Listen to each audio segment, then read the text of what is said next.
We broke our all-time sales record, and it's all thanks to my nephew, Skylar. Bro, it's Sky. After my brother made me hire Sky, I switched us to First Bank to make up for him. Now business is better than ever. No matter the reason, switching to First Bank can help your business grow. Honestly, the experience here at Pedersen sold me. Quick, easy. It was easy, an easy process. Super easy. It's just as easy as could be. My name is Sonny Lubick, and I've been a customer of Pedersen's for over 25 years. After a while, you're not a customer anymore, you're family. They really build up a relationship. And I think probably the thing that keeps me coming back the most is their service is easy. It's too easy, in fact. Wayne, everyone knows by now that Schrader's Country Stores have the best car washes around. They don't need to see you standing in the car wash explaining the undercarriage wash, the rocker panel spray, the protective finish application, and the jet dryer. No, Wayne, all you have to do is see the beautiful shine on my nice clean car. No muss, no fuss, and I'm certainly not all wet. You won't get soaked at Schrader Country Store car washes, just shiny clean. You're watching PSD High School Sports live in high definition on It Sports NoCo.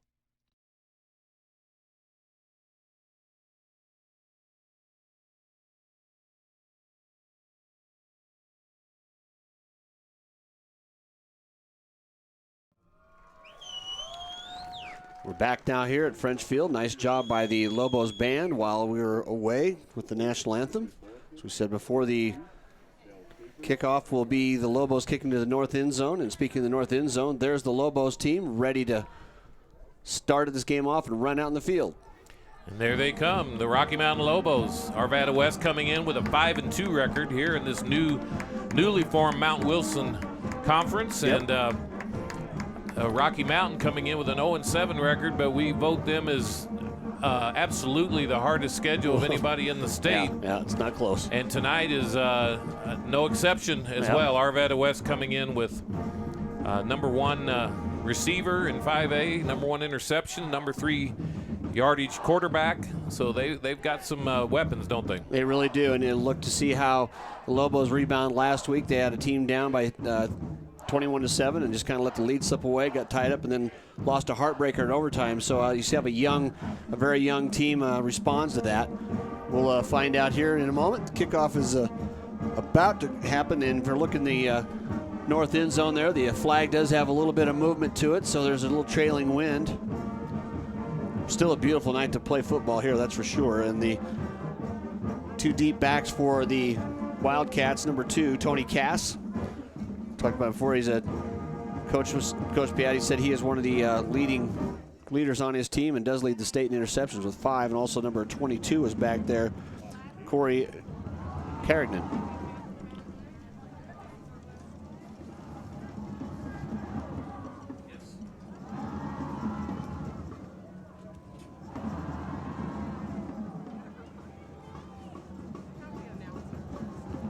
.93 for the Lobos is Max Paduska to kick off. Deep in the end zone, no chance for a return touchback there. Arvada will start on the 20-yard line, 1st and 10. So I think it's one of those nights we'll see how the Lobos respond from not closing the deal last week, and whether or not the Arvada stats are for real. I think they're a young team. They got a sophomore quarterback, and as head coach told us that they've got several sophomores that are starting. Yes, and we appreciate Coach for sending us information today, just to give us a little view of what the Wildcats are and what they've done. Coach Pye's very high on his team.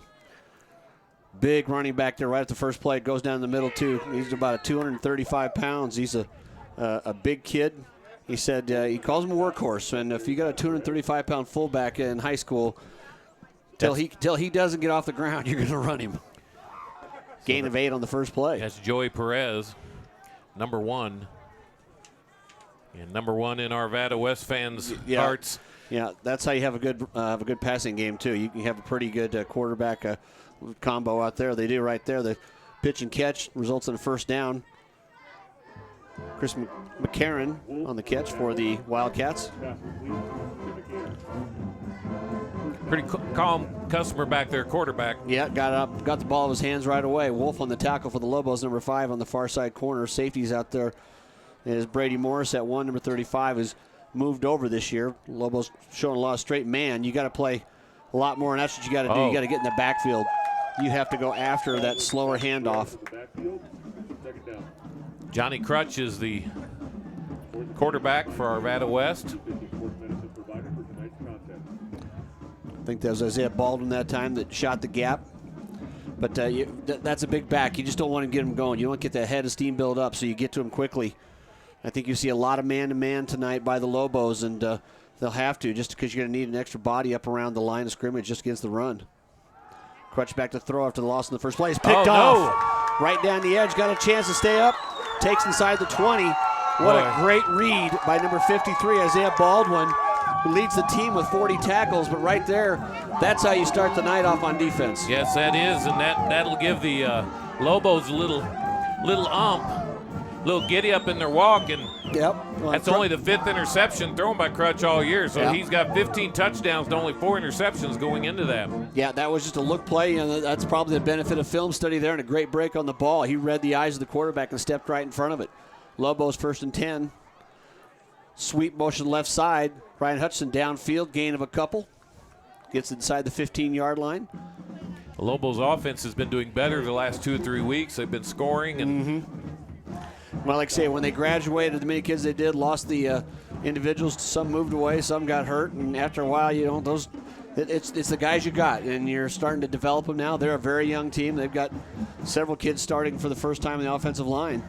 Senior Tyler Highland, those kind of the glue back there. Yancey Marangelo toss the right side to Hutchinson again. He heads upfield. Big hit down near the 10-yard line. But you've got to run those side plays to kind of start those linebackers moving, and then you see them come back with that inside give. But both Yancey and Marangelo for the Lobos having good years as young runners. So 3rd and 3, they need to get inside the 8-yard line, almost down to the 7 for a first down. Ball spot on the far hash. Baca now favorite target of Highland, split far left. Give the ball at the middle on the dive. Close to the line to gain, depending on the spot, but it looks like about a yard short. Great night for football here. Good turnout in the stands. Students and the band out. Parents are still filing in. Welcome to about 100 fans across the way or so from Arvada West making the drive. 4th down. Looks like Coach Brook would like to make sure he's got points after a turnover, which is always a great way to start the game. So Paduska will head out, a strong leg, no doubt about it. Going to be about a 25-yarder. Failed to mention number 5, who's leading 5A in interceptions for Arvada West. We'll get to that. Good snap and hold. Kick is up. It's low. Line driver is no good. It went off to the side. I think that ball might have got tipped. And that was the downfall last week in the overtime when the Lobos got a PAT blocked. And actually, the bugaboo from the games we've seen with Rocky Mountain this year, Randy, special teams. They've had their biggest, game-changing errors on special teams this year, and that's where youth really does show the most.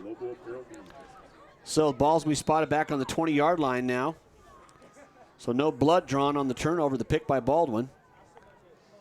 Lobos stunting up there, kind of trying to confuse the offensive line play. I think if you're Rocky Mountain, you had to throw at least one pass in that series, didn't you? Yeah, you thought you have there. Okay, takes it deep. He's got the man on the outside over the hedge, and what a catch. I think that's going to be a catch. It is. What a great throw. Crutch just lays it up over the top. And you can't throw any better than that. The only one that had a chance for that was the receiver. And that was McCarron again. We haven't seen Chase Dixon, who's the leading yardage receiver in the yeah, he's out here near side to us. I think we will find him eventually. Yep, no, but very good coverage out that time, too. Lucas Osborne was there. Just a great throw on the outside shoulder.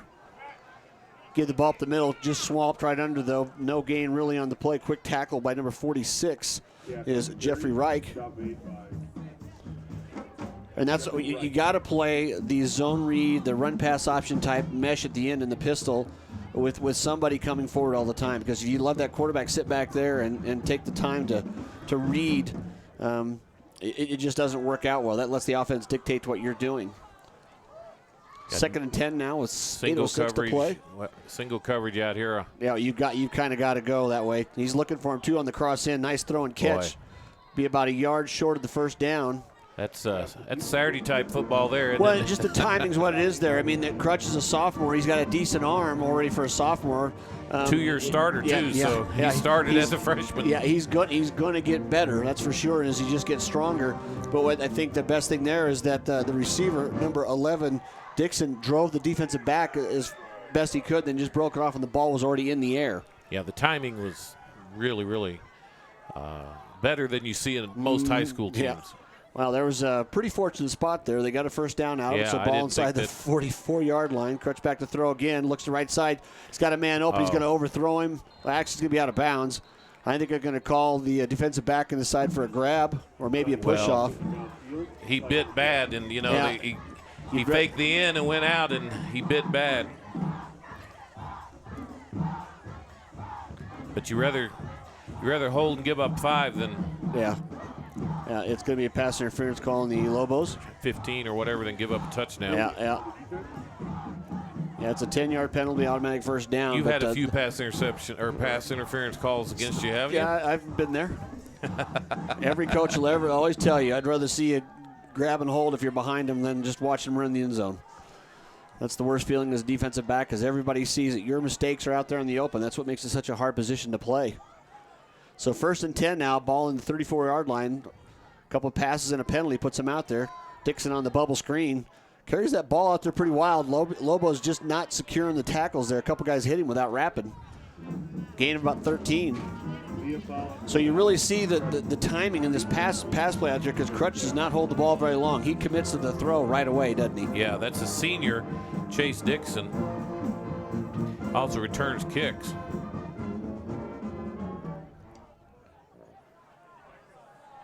So another first down. Connected at about 10, 11 yards a pop here. Crutch the throw. He's got the middle of the slant down deep in the end zone and broken up the last minute. What a great play by the safety. That's a great football play all around. That was a great pass, too. Yeah, it was right there. And Dalton Schrader came over and ran right through the arms of the receiver and knocked it away. Because he had that skinny post there, and that's the play the safety has to get over and help.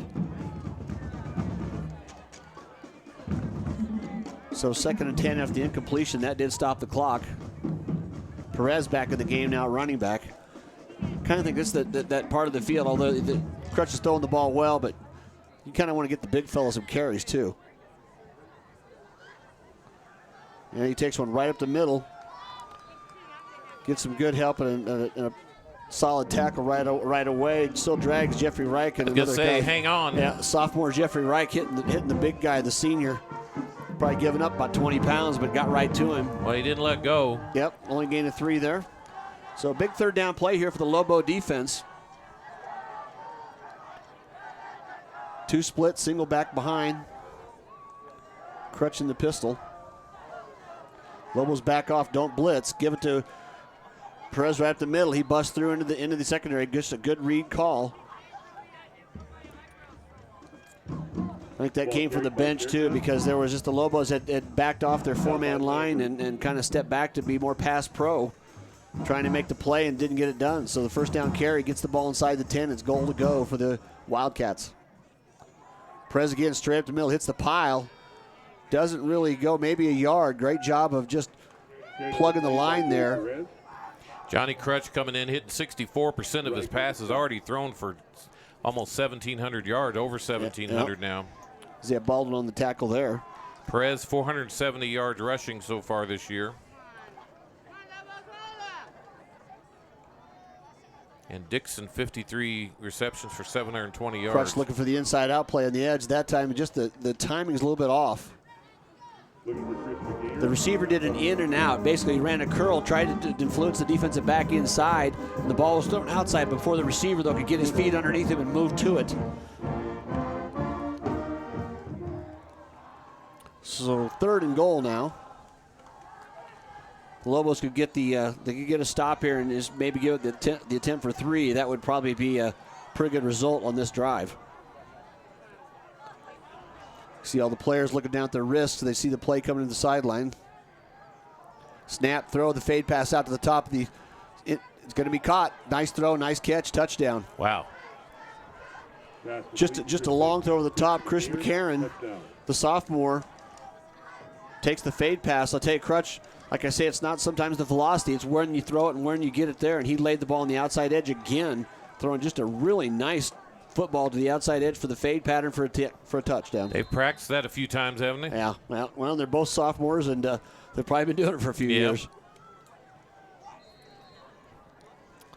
So the PAT is up and good. That gets the Wildcats out in front 7-0 with 5:37 left here in the first quarter at French Field. It's Michael Vandenberg, the kicker.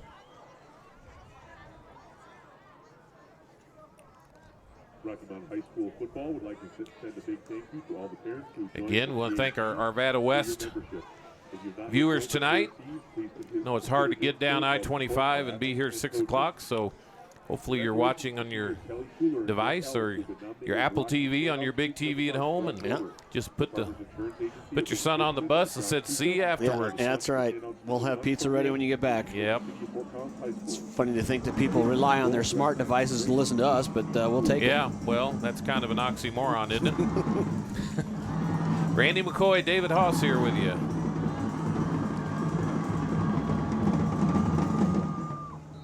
Hear the Rocky Mountain Band in the background and drum corps. Arvada does the stutter step fake on the onside.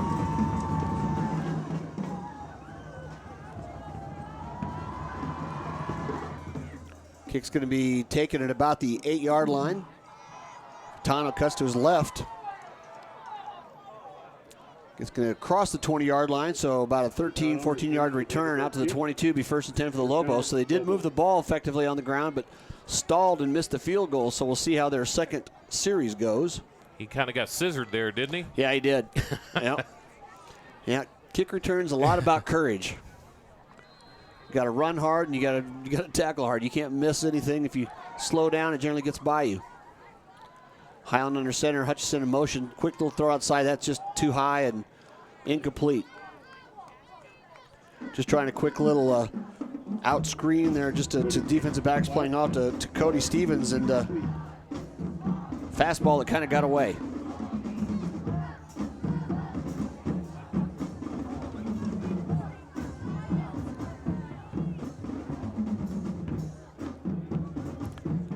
.5:27 left, clock not running after the incompletion.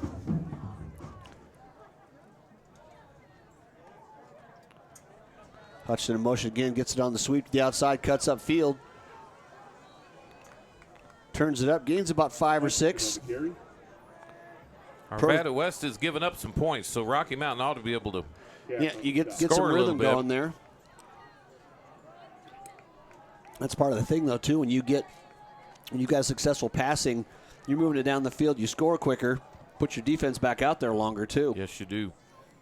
Just ask the old Indianapolis Colts. That's right. Baca brings in the play to Highland.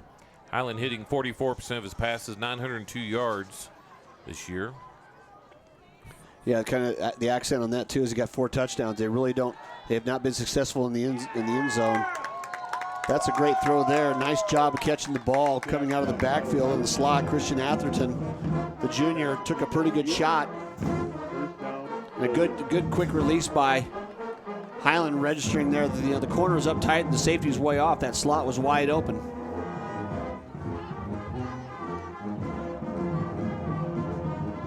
Yeah, that's kind of been the Lobos' year. You kind of you can go between the 20s, but you got to finish drives, and scoring total, especially with some of the defense that they've played. Give the ball at the fullback on the side there. Just barely stumbled coming out of the gate. Nice tackle on the play by the Wildcats. Well, with this team, Arvada West, you definitely want to win the field position game, and if Rocky, even if they can get a couple more first downs here. Angelo Vitano bringing in the play there. Still the double wing tight. Motion again. Schrader on the toss left, trying to get outside. spins off of one, but not enough, gets to his feet. It's a tough when you turn from trying to be the speed back to making that plant, stick that foot in the ground and turn it upfield. And he saw that edge out there, but a nice play by the defender just to trip him up. Officials timeout for something.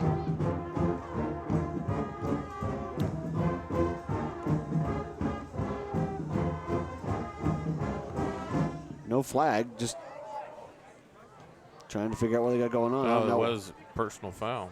Oh. And it's going to be offsetting. So it's going to... So either two guys talk to each other or hit each other. Well, I'm trying to figure out why the officials got the ball spotted where he's at. So there must have been a loss on the play. I thought he got a yard or so, but that was a play ago, and my memory's not going to always be there. But so 3rd and 9 now. 90 seconds is a long time. Mm-hmm. Fake that time. Highland booting out the right side. He's got the edge. Kind of try to look forward, take it upfield, get to the sticks. Oh. Pretty good pop, laid out of bounds, goes into the Arvada bench. Nice job over there by their guys, can pretty much hold him up. Going to bring up probably 4th and short. We can't tell from here. There's too many bodies.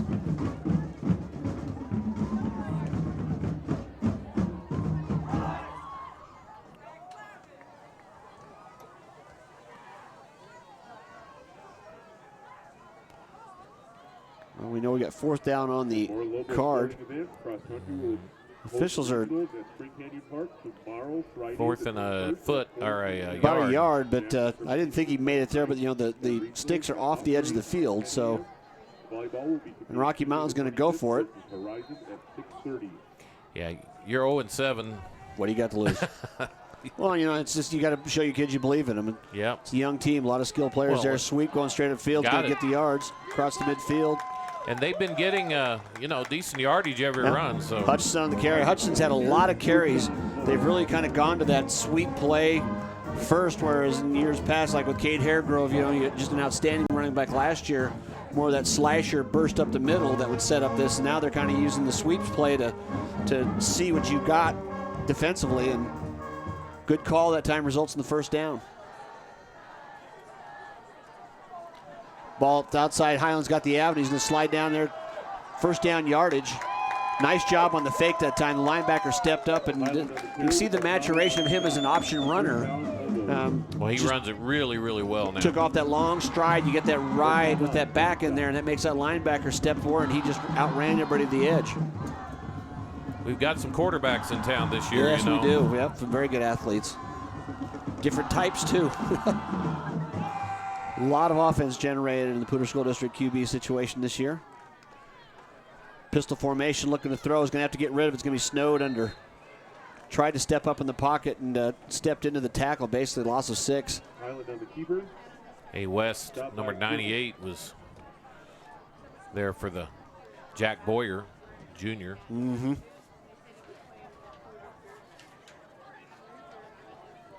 Clock still running, under 2:40 to play here in the first half. 7-0 Wildcats lead. You're listening to Stream It Sports.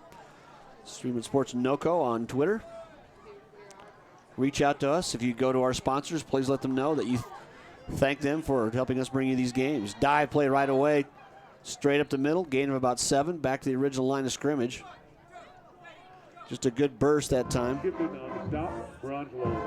Morangelo on the carry. Morangelo, the sophomore, with 250 yards. They've kind of had the running back by committee this year.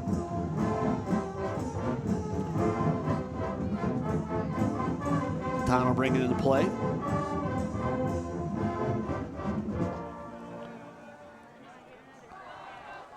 So 3rd and about 11, got to get inside the 30 or 29-yard line. Highland back to throw, setting up the screen pass, got it set up, 1 block or 2. Oh, ball goes to the ground. Oh my gosh, did they have it set up? And he had 5 blockers. Yeah, yep, they really had it set up, and I think that the receiver is kind of looking across and saw there's one guy coming. He was kind of picking his path before he had his. Yeah, he was. You got to secure it and go, and that's an easy thing to do. So that'll bring up 4th and 11 now.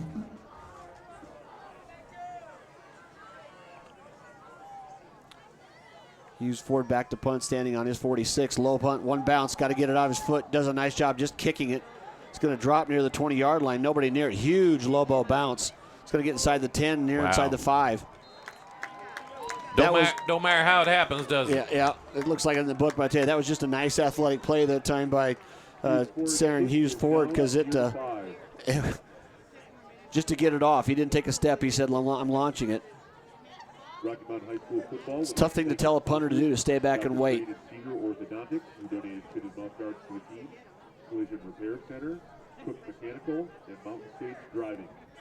So 1st and 10 now. Wildcats going to take over, leading 7-0 with 1:36 here in the first quarter. They're on their own 5-yard line. Prez back there with Crutch. Play call coming again from the sideline. Started to call that the meerkat formation. Everybody gets there lined up in defense, then you see all the players stand up and look at the sideline. Crutch rolls to his right, still in the end zone. He's got to find somebody to throw it to.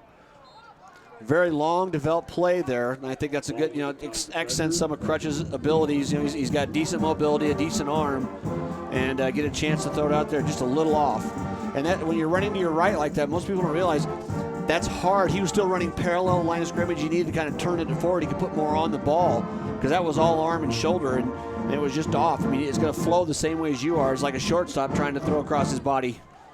So, incomplete pass. I think I'd be looking for a number 1 to get the ball here, and he's already there. There's got to be. Yeah. There was a. He was looking for it too, but a little early. Everybody had a committee movement there, because there was 2 or 3 people going forward before the ball was snapped.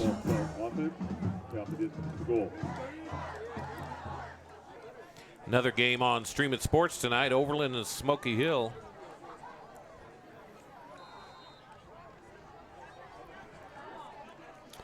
So it brings up 2nd and 12. They need to get out past the 16-yard line for a first down.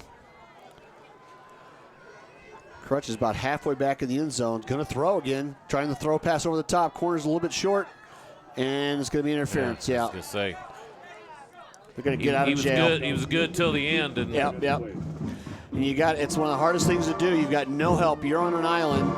And Dalton Schroeder's just a sophomore. Athletically, he was there. It's just the nuances of the position to know you've got to turn and run, but also then start anticipating when that receiver's going to, there's that timing thing, that clock in your body. It's like, how long can I go before I got to start watching his eyes and hands? And if he reaches up, I've got to react to it.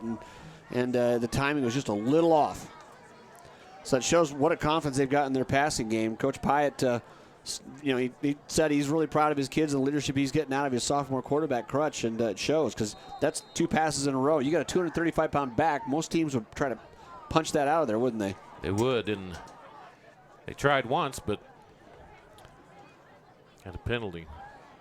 Give them this time. At that time, the Lobos stunned it up and filled the defensive line with an extra body and stopped it pretty much cold.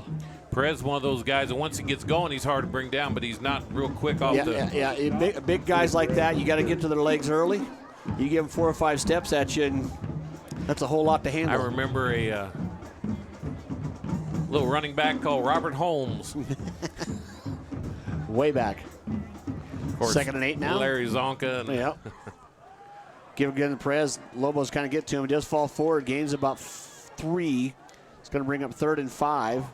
Well, again, if they can get him before he gets ahead of steam, they're better off for that. So it's that chess match now. Do you play the run? Do you put the extra defensive lineman in there, or do you blitz the linebacker? I mean, Crutch doesn't hold the ball very long. I say that's part of the youth there. He's got to get the ball out of his hands fairly quickly. As he gets stronger, he'll look longer, but they're very much timing patterns right now. Looks to throw, fires it down the slot. It's got a man a little bit overthrown. Well, he had a couple of 3 options there, too. Yeah, that's just a straight seam route. I like the call. Just a little, it's part of the thing. You got to throw it early and throw it to a spot. And if the guy doesn't get off the line quickly, the result's an incomplete pass. So it'll bring up 4th down. 21 seconds left here in the first quarter. Randy McCoy, David Haase here with you. Mateo Vitano, number 17, back standing on his own 40.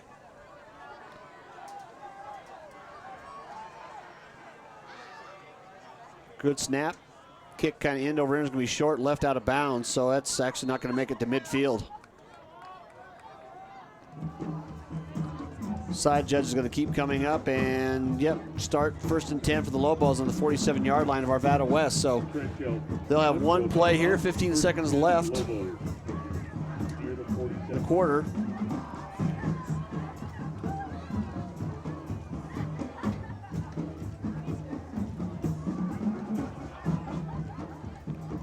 Winds pretty much died down, no factor here tonight. It's going to be kind of chilly, but a good night to play if you're out there as an athlete. The weather is just perfect. Lobos in the pistol now. Give there, pulls it out, gets it back on the option, heads up field.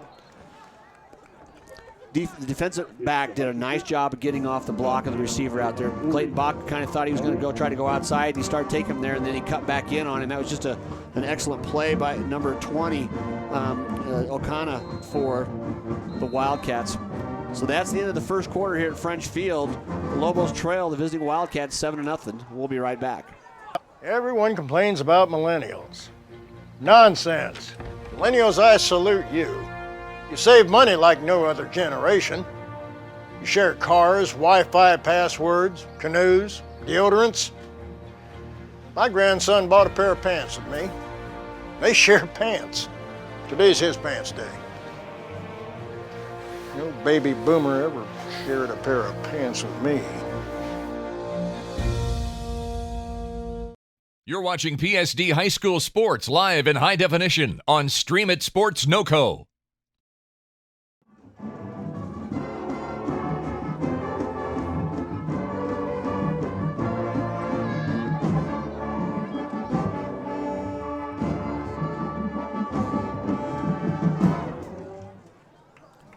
We're back here now. It'll be 2nd and 5 for the Lobos. Well, actually 2nd and 8. Ball right on the 45-yard line of Arvada. Starting the second quarter. Highland back under center now, double wing, single back. Hutchinson in motion, gives the ball to Yancey straight up through the middle, and maybe a yard gained. I think you're going to have to find some way, Randy, to throw the ball over the middle. Those linebackers at the snap of the ball are very tight right up the middle there. You've got to have some type of passing threat. It doesn't take 5 completions, just 1. Make somebody think there. 3rd and 7, certainly be the time for that. They've already had the one throw that they got the seam pattern because they're playing that single safety. Trips out here to the outside. You got 3 receivers with just 2 guys guarding him. Rollout play, Highland's got to really get away, and he does from one, showing a lot of athleticism. Tries to spin away from another tackle, but nowhere to go. Gets knocked out of bounds and probably lost a yard.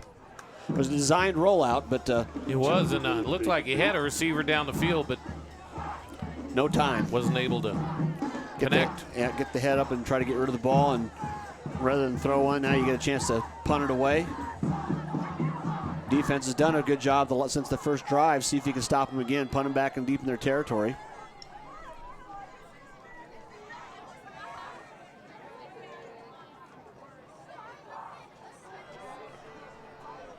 Shifting out of the pattern now, Highland back as the punter, looking there, does kick it away.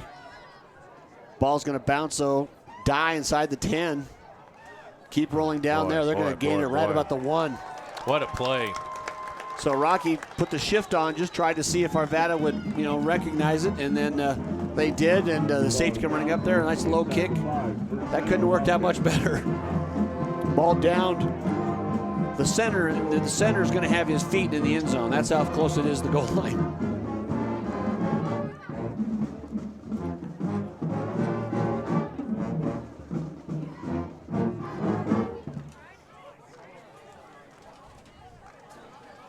I want to thank our banner sponsor, GoJo Sports. GoJo Sports has been providing team sporting needs since 1974.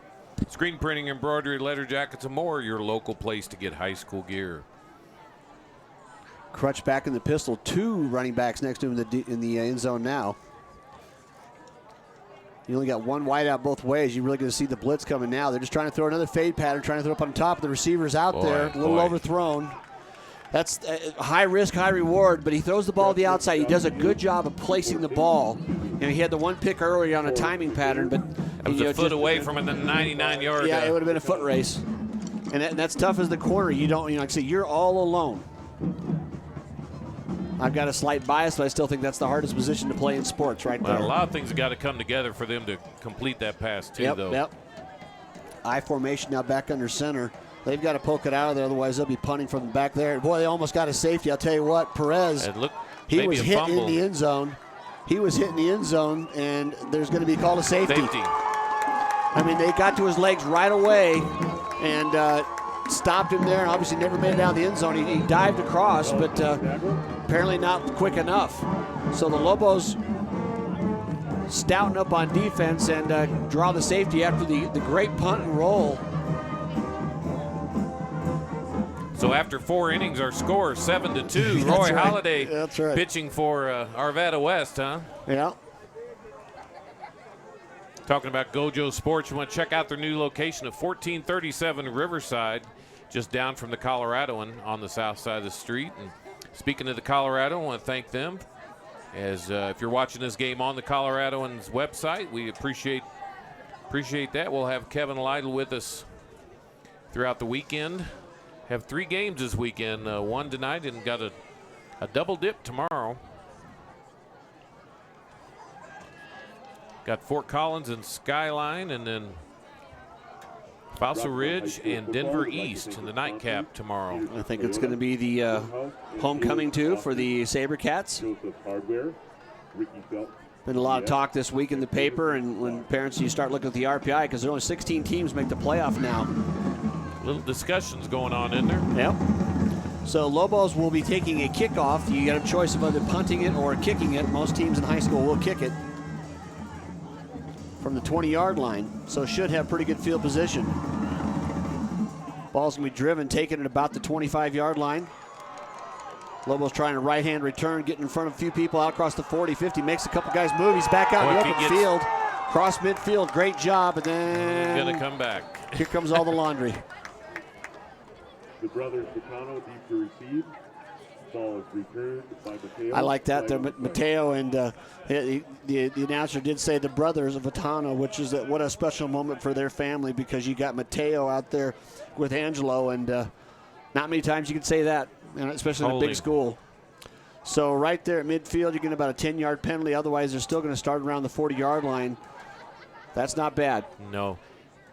And Rocky Mountain's defense, after being just really humiliated against Horizon, looks much tougher tonight against the run. Well, there's kind of the bend don't break part of it again. Horizon came in here and rushed for all those yards, but only scored 21 points. And you got to get your offense back on the field, though. A little quick dive play by Yancey. Can't score when the other team's rushing for 400 yards. Hard to score. Yeah, that clock gets short.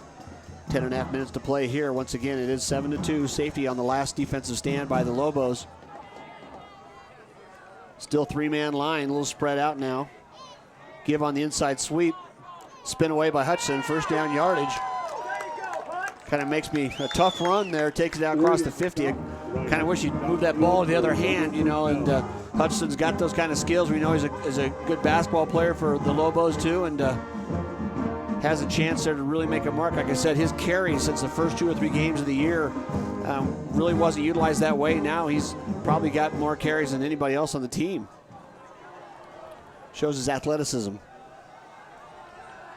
Motion again, straight dive play. Gain of about 3.5. So if Arvada sticks with that 3-man front, that dive play to that quick hitter to the fullback. And Yancey, say just for sophomores, had a pretty good year. Coming into this game, Hudson 29 carries, 170 yards. Yancey 38 carries, 111 yards. Dive play left side again. Yancey's cutting around, gets another gain of 3. Bring up third and about long 3, maybe 4. I think he tried to step to the side there. He saw a little gap, and instead of heading straight forward, got into that linebacker level. Morangello's got the most carries, but I have not seen him in the game yet. Yeah, he's had 1 carry earlier.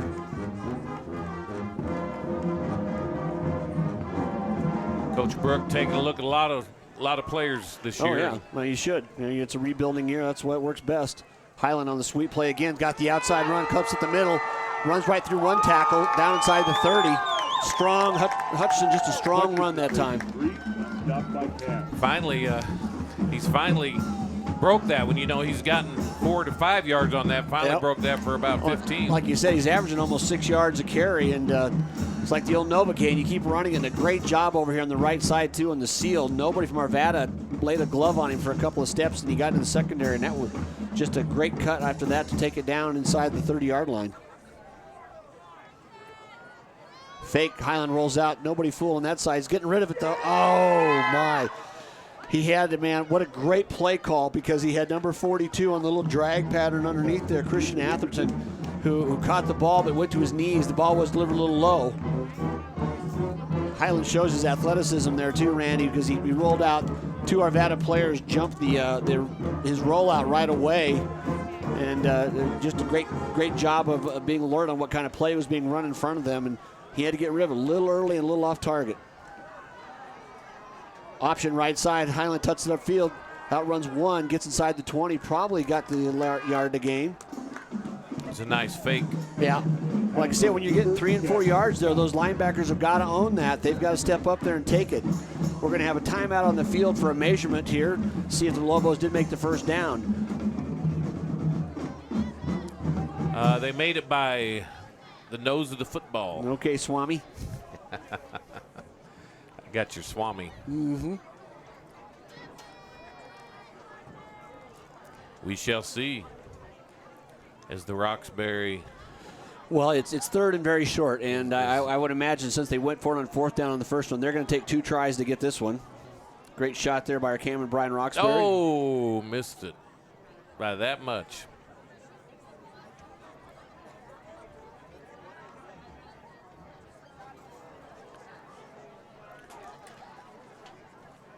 This is one of those times, okay, you're the offensive coordinator. The OC's, okay, let's fake the dive play. And they're going to be all up there trying to stop it. Let's throw it, then we can come back and do it again. It's when the old push-pull between just make sure you get the first down versus we get 2 chances to go a foot. Let's try to take care of the ball, but if we get a wide open guy on a dive, fake the dive, tight end, or somebody's slot man right there and see what happens. That's exactly what they're doing on the other sideline, too. They're in the timeout called. Shamrock Foods, Mountain West Landscape, and Jiffy Lube. Because those A West coaches, it's like honor the dive, but you got to play your position. You got to play your keys. You can't just run by everybody, otherwise somebody just jog by you. So 3rd and very short, ball inside the 20-yard line. Lobos looking for a chance to take it in the end zone and get the lead.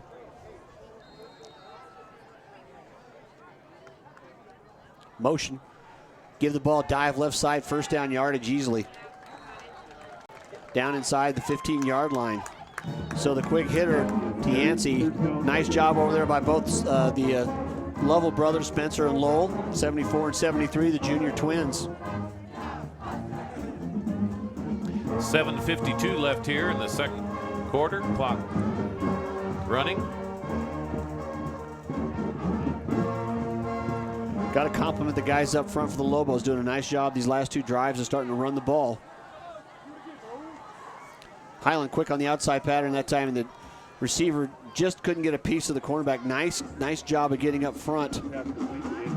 Well, they've got to stretch the field somehow because right now they're just playing everything within the five yards of the line of scrimmage. Yeah, Reed Cass, number 9, just beat the block quickly on the outside and stuffed it for about a half-yard loss.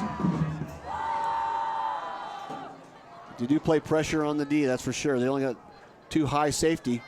Sweep play again. Hutchinson turns back up, gets by 1, almost takes it to the end zone. Nice, just a finger on a ankle tackle there by number 24 by Arvada, saves the touchdown. D'Amico came up, and the senior just did a nice job of just bringing down Hutchinson.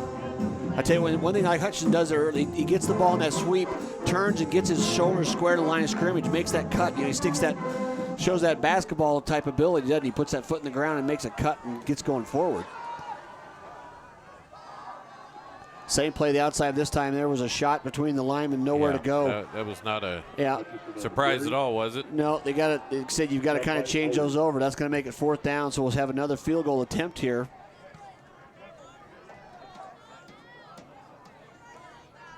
very conservative as we've grown to. Yep. Well, it's been very successful the last few years with it, but unless you can stop that kind of a blitz play, you just lost yourself the field position. So a good snap and hold. Kicks drilled and right down the middle.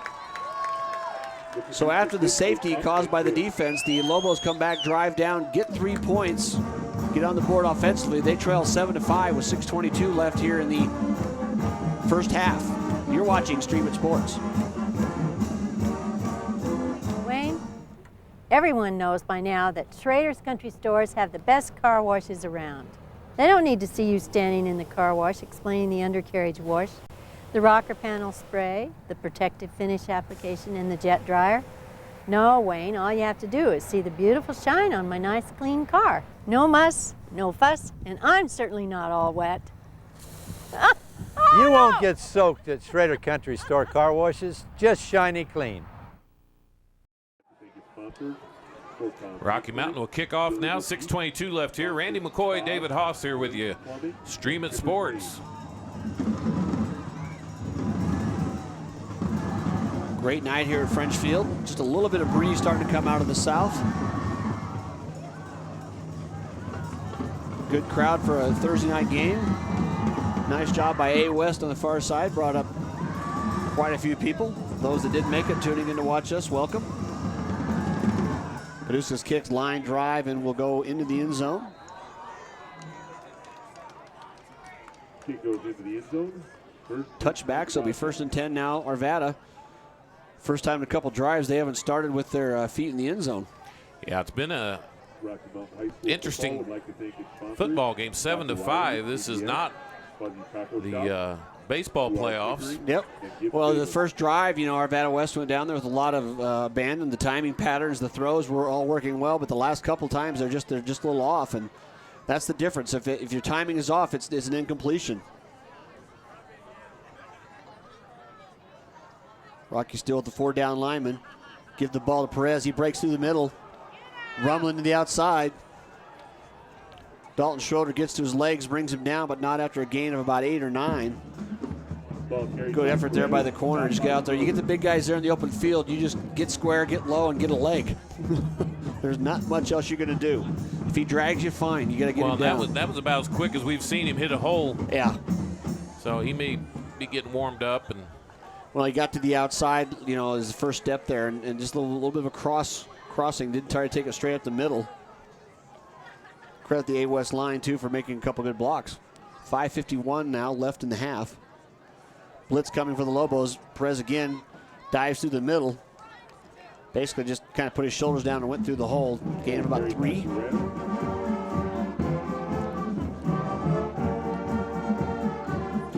the thing about it, unless you're just outstanding in passing, you still need a running game to keep the defense honest. And, yeah. Well, Crutch is the kind of kid in a year or two could be there as he gets stronger. But right now he's just not accurate enough to. Right now, yeah. Well, and right now it's a lot of timing patterns, which they've done quite well. Obviously, they've thrown for 1,700 yards. Gets the ball out of his hand quickly. Comes up, overruns one tackle, gets outside. It's going to be a foot race down the sideline. Don't know how that really happened. What a play. Right. I'm not. I thought you said foot race. I didn't see a race. No, everybody was cutting forward, and I thought Brady Morris, the safety down here, got clipped pretty good. There's one flag downfield further, a couple of them, but I thought there should have one right up at the 45-yard line. Well, he ran through a pile of people, and all of a sudden he comes out, and nobody put a helmet on him. Well, it's going to be against A West down there, so the touchdown's going to come off the And I don't know what the officials. He's talking to Coach Brooks, so he's going to call a touchdown good. So I think it's going to be a unsportsmanlike personal foul again after the play. So against Rocky. No, against the Arvada. And so somebody needed to act like they'd been there before. Maybe they twerked. No. So either way, the 6 points is good on basically what you could almost call a broken play, because it's one of those where great effort. You can't discount the effort that time by Isaiah O'Connor. He took the out and up, and a couple players collided, and there was a good block, I guess we'll have to say it was, because it wasn't called. Kick is up and good. Vandenberg's extra point. Like I said, again, it almost seemed like an accidental touchdown because it was right in front of us, and it looked like there was 4 or 5 Rocky Mountain Lobos ready to take him down, and then all of a sudden he's out here by himself. Yeah, well, that's the block that kind of caused everybody to be screened out, and he made the right cut. And that's the lesson. You know, you just run hard. You never know what's going to open up in front of you, and he did. So after the extra points, 14-5, 5:03 left here. So he'll tell his grandkids he was elusive in that one, wasn't he? But still a good run by the young man. Oh, he can certainly tell his grandkids he's fast. Yeah.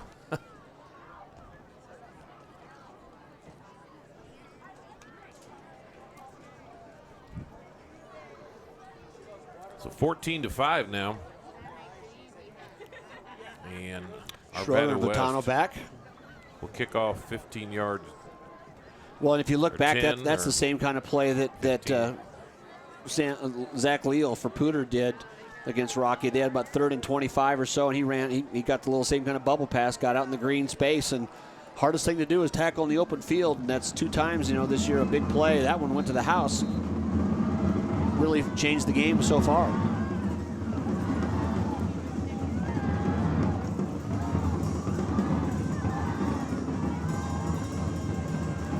Vandenberg back to kick now. Hasn't been getting a lot of depth on his kicks. That one's going to be squibbed, goes to the side. It's going to take a tough bounce. It's going to go out of bounds. Actually, better off than don't touch it. It's hard to tell a kid not to do that, but Vitano just kind of shepherded, watched it fall out of bounds. So the ball's going to come clear out to the 35-yard line.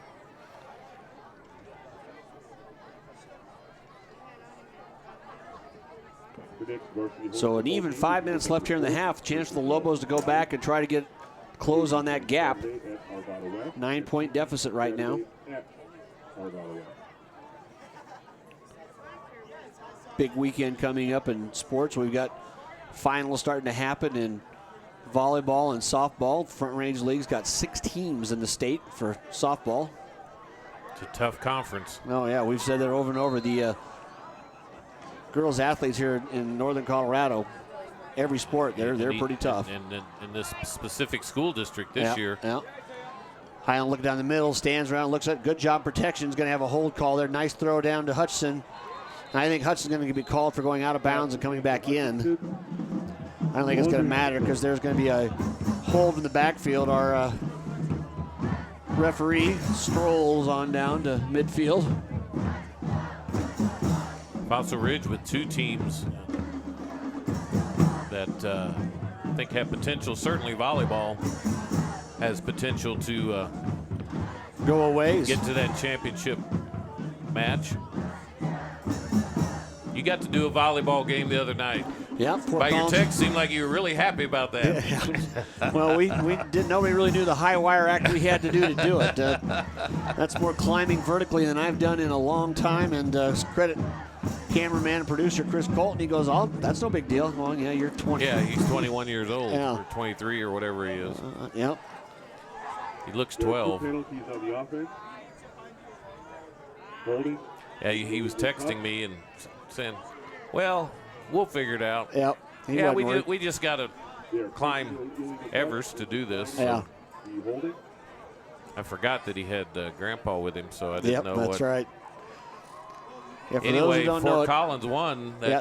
Those ladies over there played a great night on senior night. So the girls that were out there and got to see their parents and all the fun things that happened. And we're getting that time of the season in these sports, and volleyball and softball and football. You're last. You're checking off those things, and as both of us who've had seniors go through those sports things, that's a lot of fun. Motion here, fake give. Hutchinson does take it upfield, speds away for a couple, steps out a couple tackles, straight downfield inside the 30-yard line of the Wildcats. Ryan Hutchinson, just a strong run. And the Wildcats cannot dial that play up, can they? Well, you know what, if they don't get penetration, and they're just doing a nice job of sealing on the outside, because that's a slow developing play, and Ryan Hutchinson so far is running it masterfully. Dive off the left side. Highland actually keeps it, turns upfield, one man to beat. Slips by him. Lobos in a hurry to get downfield right now. 2 big plays in a row. Gain about 15 for Highland. But we got a flag out there by the I don't know if it's going to be holding or if it's going to be, because that's right on the line of scrimmage. So the line judge, looks like everybody's coming back. Motion or? Yeah, they weren't set. Something that had nothing to do with the play, of course. So probably an illegal shift. Fossil Ridge won their volleyball match 2 on Tuesday against Legacy in dominant fashion as they've done all year. Only lost 9 sets all year. Well, I think they kind of got that wake-up call, as Kevin Lyle talked about, against Fairview. You know, you get stung pretty good, and all of a sudden it's the quote-unquote good loss. Well, that's what Samantha Miller, our fine broadcaster for volleyball, said, that as a coach, you don't really mind it. You hate to lose, but this time the screen set up. Yancey's going to the outside, but a couple guys missed a couple bodies. It's one of the old, you missed one to get one. Yeah, I was going to. You look back inside. That was well executed. Just you need to look back inside of your lineman, and screens are the hardest thing to run. Can be very effective if you do it well. Gain of about 7 though, so it wasn't like it was a broke play, but boy, they looked like there's a lot of potential there, wasn't it? And Highland does such a good job athletically of just bringing the line to him. Well, they let a couple of guys leak through, even though they had blocking out in front. But that's the thing. You got to turn around and find the first guy, and gotta say that's a difficult thing to do. 3.5 minutes left here in the half. Lobos trying to drive. 2nd and 10. They trail by 9.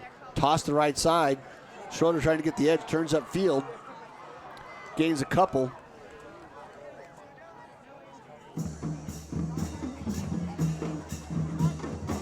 Lobos are going to have to get a touchdown to stay in this game. They can't. Somewhere along the way, you not can't trade touchdowns for field goals. Nope.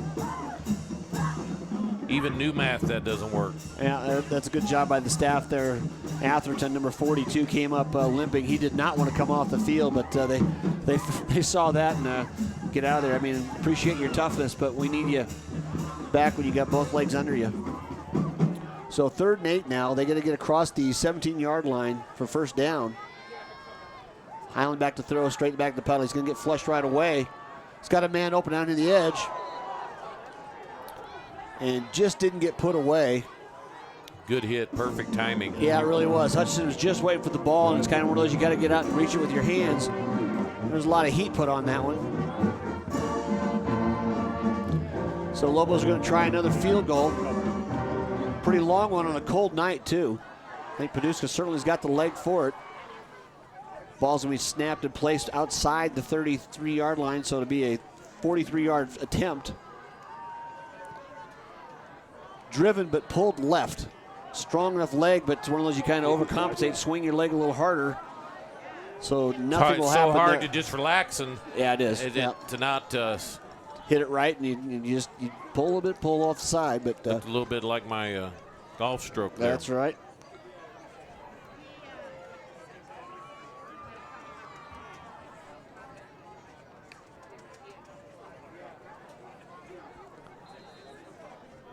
So 1st and 10, ball does go to the 20-yard line. That's why a long field goal in high school doesn't really burn you on the miss. 2.5 minutes left here in the half. I know Arvada would like to get something going. Get a little space between them and the Lobos. Lobos have had the ball a lot. They just haven't finished like they have. That play just didn't ever take off. There was. Yeah, nice job of getting to the party there. A lot of red jerseys around that little flare pass, and that's kind of the thing that they're not really fooling you with what they're doing. It's just execution, how well they execute. It's the quickness and the timing of their plays. Because the ball, I mean, I don't know how you're going to ever get to Crutch on it unless you blitz and he has to hold the ball, because he does a great job of knowing where he's got to throw it and reading the defense and gets rid of it quickly.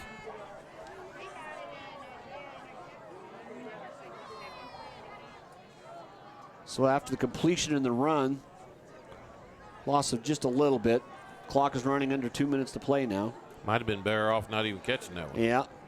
Back to throw, another flare past the outside. Lobos coming up field, though, not really much room there. Maybe gained the yard back.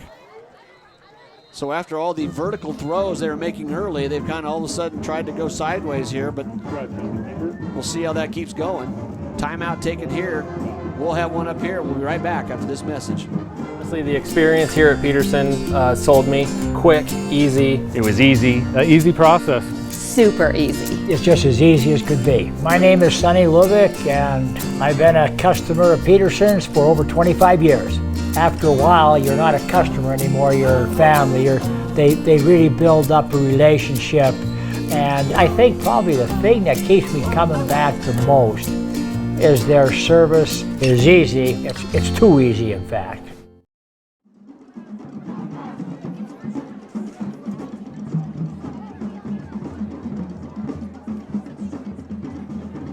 Here the Rocky Mountain drum line. Nobody has more fun than the band. Lively crowd here for a Thursday night. Yep. And decent sized crowd too. Well, other than that one play, the Lobos defense since the first drive had pretty much shut down Arvada, you know, but you got to play them all, and that's the difference right now in the game. Really, 14-5, they do lead. 3rd and 9 now for Crutch. You have to score points too to. Yeah, missing their opportunities. Crutch to throw, look back there, he's being flushed from the outfit. That's going to be a grounding call. Yeah, he did. Yeah, that wasn't, young man's not strong enough to make that throw over there. It went about 10 yards and nowhere near it. Yeah, didn't get to the line of scrimmage. It was a good idea. Like I say, in another year or so, you just get a little stronger. You know, you might be able to sell that ball out of bounds near the line of scrimmage, but no chance that time. Nice job by the defenders downfield. I think the defense surprised him. Well, you got pressure right away, but they had that outside roll that time. Like I say, it's a pattern that they're going to run on timing, and the defenders on that side were just blanketed. So they're going to punt again, and they've had issues punting. The last punt went about 30 yards. Plenty of time, minute and a half left here. Lobos going to get the ball probably on this side of the field.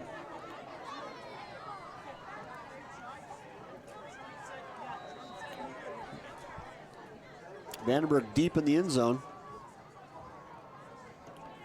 Just missed it. That might have been tipped, actually. The ball goes straight to the side, doesn't get to the 30-yard line.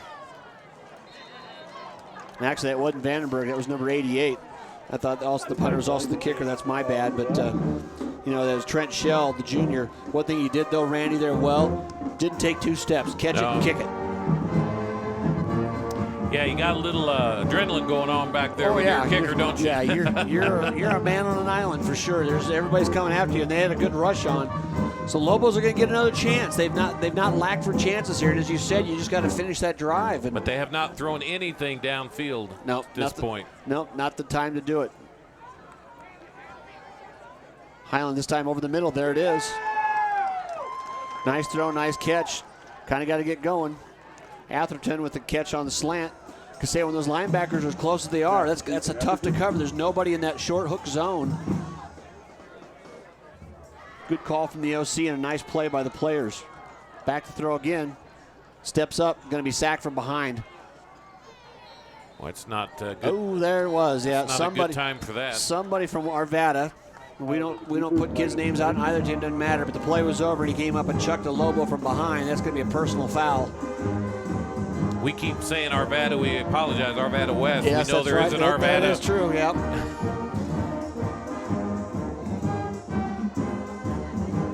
So the personal foul is going to move the ball down halfway to the goal line. 1st and 10. The Lobos will get time. There's an even minute left here. Yeah, that's the stuff that makes your coaches just go a little nuts. It's like, okay, you always want to punch somebody's ticket before the play's over, but that time it was pretty late. Highland back to throw again. Blitz coming. He's got the man. Tried to hit him. Baca was saying there's a flag back there. Yeah, he was grabbed by the defender.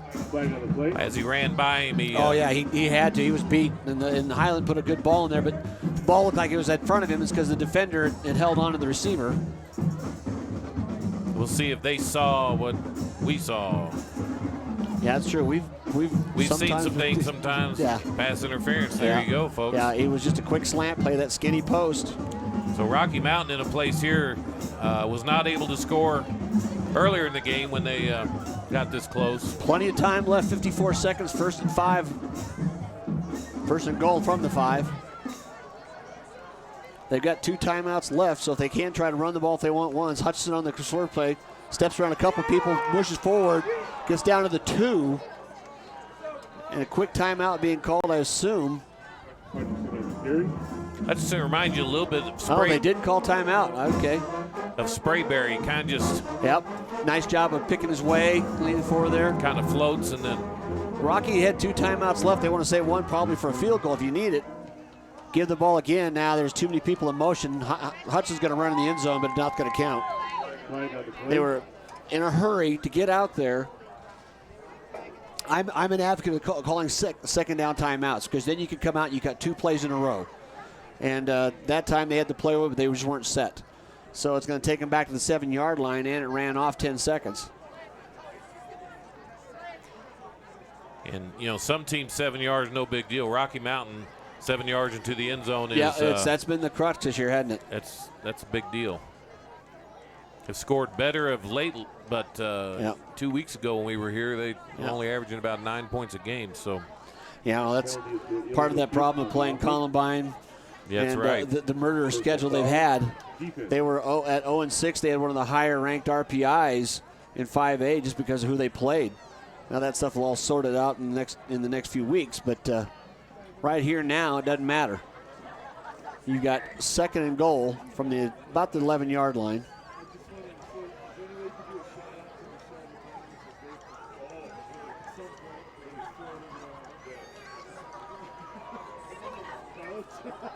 Actually, no, they didn't move back, so there must have been offsetting penalties. I just looked away from the call, Randy, so it's going to be 2nd down. Gall back again at the 3-yard line. Ran the same push play again. Hudson goes the outside, tries to pick around, spins off a couple tackles, not there. Clock still running. Wow. Lobos trying to call timeout. Finally get it. 19 seconds left. Yeah, plenty of time for a couple plays, but they blocked that play really well. I just want to get him to get that ball in the other hand. He can play somebody off him. So with the timeout here, 19 seconds left before the half, we'll be right back. Everyone complains about millennials. Nonsense. Millennials, I salute you. You save money like no other generation. You share cars, Wi-Fi passwords, canoes, deodorants. My grandson bought a pair of pants with me. They share pants. Today's his pants day. No baby boomer ever shared a pair of pants with me. 50, 60 yards at least already. Hear the Rocky Mountain Band again.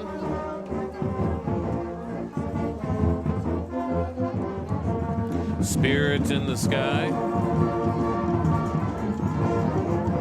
My parents told me about that song. That's right.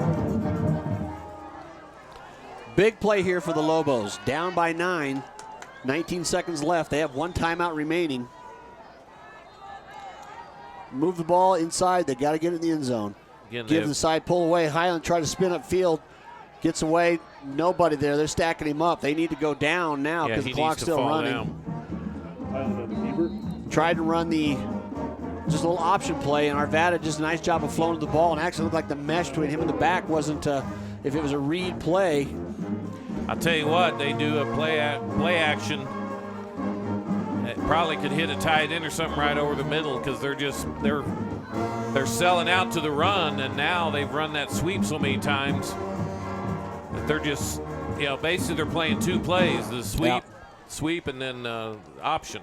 Well, their defense has started to settle down and played pretty well. You give the one big play up was just a broken play. It happens. But the time of possession this half has certainly been, Rocky starting to play better. Here's a chance, though, to your point early, when touchdowns are so hard to get. You got to get it. And you're a yard away, and you're 0-7. Yeah. And these kids are playing their hearts out. I love the idea the coaches have got the offense out there in the field, and they're gonna go for it. I mean, I think probably an option. Well, I'd like to go out there. I would spread the field a little bit, too, just to try to get a couple of those linebackers to take half a step out. Yancey's in there, running back Hutchinson. Dangerous on these sweeps here on the right side. They got him and you can almost, in. you can think about a quick dive left side, and Yancey dives into the end zone easily. Yeah, he was 3 yards into the end zone. Quick count. Yeah, well, that's the way to do it, too. I like that, too. Don't let anybody get all amped up. So the Lobos into the end zone, cut the lead now to 14-11. PAT pending, but the following a nice drive and sticking to it. Coaches believed in it. The kids delivered. Well, they scored that first time after the other. They would They'd be ahead here. Snap's going to be down. It's kind of blocked. It kind of gets up. It does get over the edge, but not to the goalpost. I think that ball was just tipped a little bit.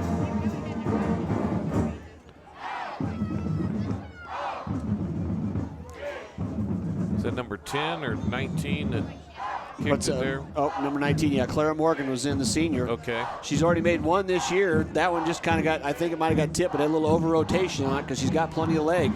So that doesn't really cost you anything as far as maybe the 1 point you wanted to get, obviously, but 14-11 with 7 seconds left here. Lobos have battled back to make it a game.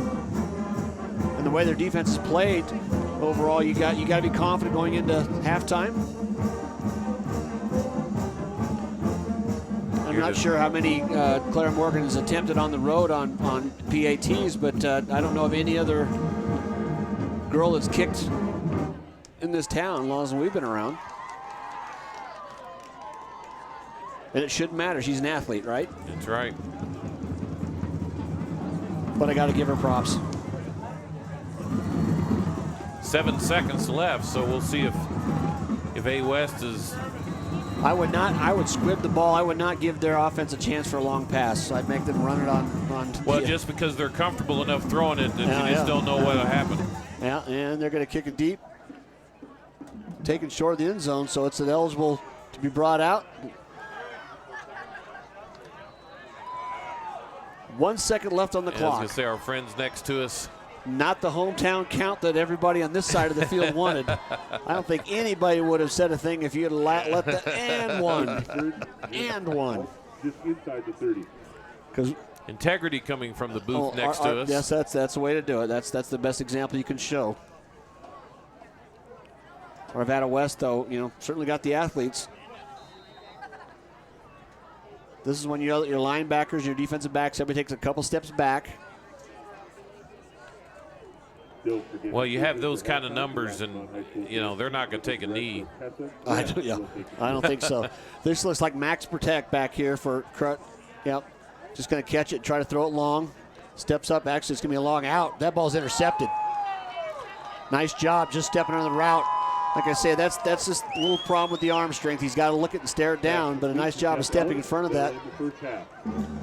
So Christian Atherton, I believe it was, that stepped across. Actually, no, it was Ellis. Jeffrey Ellis, leading tackler, gets the interception to stop the half. So the Lobos in the second quarter with a touchdown. They trail 14-11 here at halftime. We'll be back with Kevin Lytle from Colorado, and stay tuned. Obviously, the experience here at Pedersen sold me. Quick, easy. It was easy, easy process. Super easy. It's just as easy as could be. My name is Sonny Lubick, and I've been a customer of Pedersen's for over 25 years. After a while, you're not a customer anymore, you're family. They really build up a relationship. And I think probably the thing that keeps me coming back the most is their service is easy. It's too easy, in fact. Great news! We broke our all-time sales record, and it's all thanks to my nephew, Skylar. Bro, it's Sky. After my brother made me hire Sky, I switched us to First Bank to make up for him. Now business is better than ever. No matter the reason, switching to First Bank can help your business grow. Wayne, everyone knows by now that Schrader's Country Stores have the best car washes around. They don't need to see you standing in the car wash explaining the undercarriage wash, the rocker panel spray, the protective finish application, and the jet dryer. No, Wayne, all you have to do is see the beautiful shine on my nice clean car. No muss, no fuss, and I'm certainly not all wet. You won't get soaked at Schrader Country Store car washes, just shiny clean.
Welcome back to halftime now. Joined by Kevin Lytle from the Coloradoan. And a pretty well played back and forth half here. Lobos trailing 14-11 from the visiting Arvada West Wildcats. It's kind of a tale of the one play. Otherwise, first half you could say was fairly well played and kind of dominated by the Rocky Mountains. They just got to capitalize on their scores, don't they? Exactly. Like you said, A West had that one big play, but Rocky D has been good outside that. Put their offense in good spots. Jeff Ellis had that big tackle for a safety. That pick off the first possession, that really hurts to not get points, and that's kind of been their thing. Need to finish those drives. I was personally calling for, I guess it's easy for us to call those after. And well, you want to get points early no matter what. Yeah, and then as starved as they've been for points this year, that's a great spot to do it. But pretty well played first half. They've just got to go and finish a couple drives and had a chance or two there, but certainly improvement we've seen in this Lobo team. Yeah, I think I heard you guys saying, in between the 20s, they're moving it really well. Ryan Hutchinson, he had a big game last week, over 100 yards. He's already at 77 today. What they're going to need to do in the second half is find a way to open it up. Another thing I know you guys were mentioning, because A West just crashing. They're everyone's 3 yards from the line. They're not worried to bend. Rocky has some speed guys with Baca, and you might see Brady Morris. Obviously, he had that long touchdown earlier this year. Throw one of those. A little get somebody after quick him. pump fake and go, and I he think may be wide open. Putting a lot of pressure on their defensive backs, and so far, Rocky's not really tried to extend the ball downfield.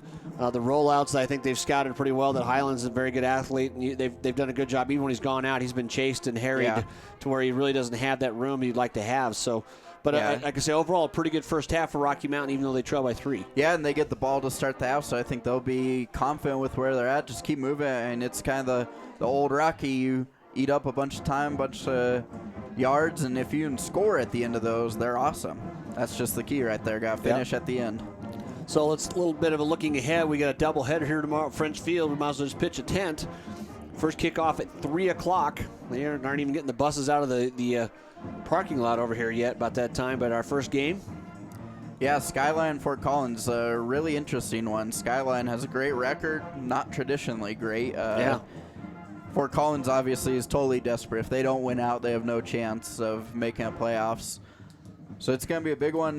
Kevin Rice, Eric's brother, who's now the defensive coordinator for Fort Collins, former Skyline coach. I'm sure he'll have some little tricks for his boys, have them a little fired up. That's always kind of fun for coaches. Well, if you've been on that team before you come back, I mean, there's some knowledge to it, but I think right now Collins has got to just go back and believe themselves. They really got ran into a pretty tough Mountain View last week, both physically and I think unexpectedly so that way. And it was a game where I haven't seen, with Collins like that. So I would expect them to bounce back. I mean, Jonathan Erickson's had a very good season, but he just needs to step up a little bit more to bring those guys back. He's going to be the spark they need. Yeah, they just made mistakes at the wrong times last week. They had every chance to win that game. They really did. The score line was deceiving, and I think they feel that was a game they could have won. They have pieces, man. Him and Jake Leone is one of the best combos you'll find. Throwing and catching, I expect them to ride that. Defense is starting to create some turnovers, and they'll be looking for a big win at a really weird time. Yep, and then you look at the homecoming game later on after that with Fossil Ridge and Denver East. Honestly, a storyline for Fossil's pretty simple. Win out, and they're going to be on the playoff bubble. Lose, and they'll crash out. Denver East's a tricky team. If you look, they've had some weird games. They played Columbine pretty tough, and Columbine obviously is great. They've also been blown out by some teams you wouldn't really expect, so it's hard to figure what Denver East is going to bring to the table. Jekyll and Hyde. But like we said, Fossil Ridge is very talented. They're probably in that tier below the elites of Creeks, obviously, Creeks, Valors, and that type of bunch. So they need to take care of this. If they win, it would actually be the most wins they've ever gotten in a 5A season. Well, and you start looking at it, it is a difference now with only 16 teams going in. And, I know, we all know up here up north that it's pretty tough to crack into that top 10 at the end of the year just because of the size of schools and different things like that. And Fossil and Poudre both have a pretty good chance of that. And let's segue right into Poudre. They're on the road tomorrow. Yeah, Lakewood, who we saw earlier when they played Fossil, a team with a good record that in that game was underwhelming. But obviously they've done some good things this year, can score a lot. Poudre's D is playing great. they were just lights out. I was down at Legend last week. They gave up a touchdown. I think it was the first drive, and then just locked down after that, had a few turnovers. Legend couldn't move the ball at all. So the D is playing great, and that offense is, they have quick players, Zach Leal, Stribling. A lot of guys Erickson making plays. obviously banging in the middle with his rushing attack. That team is clicking right now. It'll be interesting to see how they handle another long road trip. Well, and that's the thing. You got to actually take a spot. Most people don't know. You got to take a spot on a high school bus. Yep. And that had to be memory lane. Yeah, I hadn't done that since high school, but riding with them for that Legend trip, that's about a 2-hour ride, 90 plus miles. Got a story coming. It'll be online tomorrow, actually, about these new conferences and some of the challenges that are coming with them. It's a lot of time, a lot of money, and not a lot of tradition. Yeah, Poudre really got the worst of that draw, and as we've talked about earlier, it takes away the local flavor, especially up here, because none of these teams are in the same conference. None of these teams get to play each other at the end of the year, and it's kind of tough that way. You want that season-ending games against your rivals across town. Yeah, that's what a lot of people brought up is your most important games are being played in mostly empty stadiums against teams you've maybe heard of but have never seen, and honestly no one cares about locally. Yep. So it's an interesting one. Let's switch over now to some girls sports because we've got softball and volleyball. We're getting near the end of the seasons there. We've got 6 teams in the Front Range League in the state tournament for softball alone. Yeah, that Front Range League is pretty awesome. I'd be shocked if the state champion wasn't from the Front Range League. Honestly, I'd be shocked if it's not Broomfield to name a state champion. Yeah. But locally, Fort Collins and Fossil Ridge. Fort Collins got a good seed, number 6. Sienna Carana, just talked to her yesterday.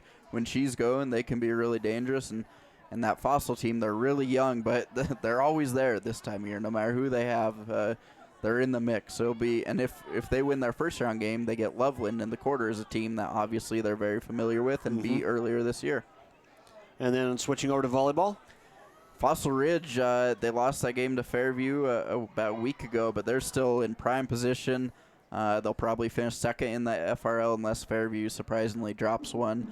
But they're going to host regionals. They're number 1 in RPI when I checked yesterday, so they're pretty much a lock unless they take a surprising couple losses here at the end to host regionals. And Fort Collins is going to be in the tournament. Rocky should get in. They're kind of on the bubble, but they should get in. So big volleyball month coming up.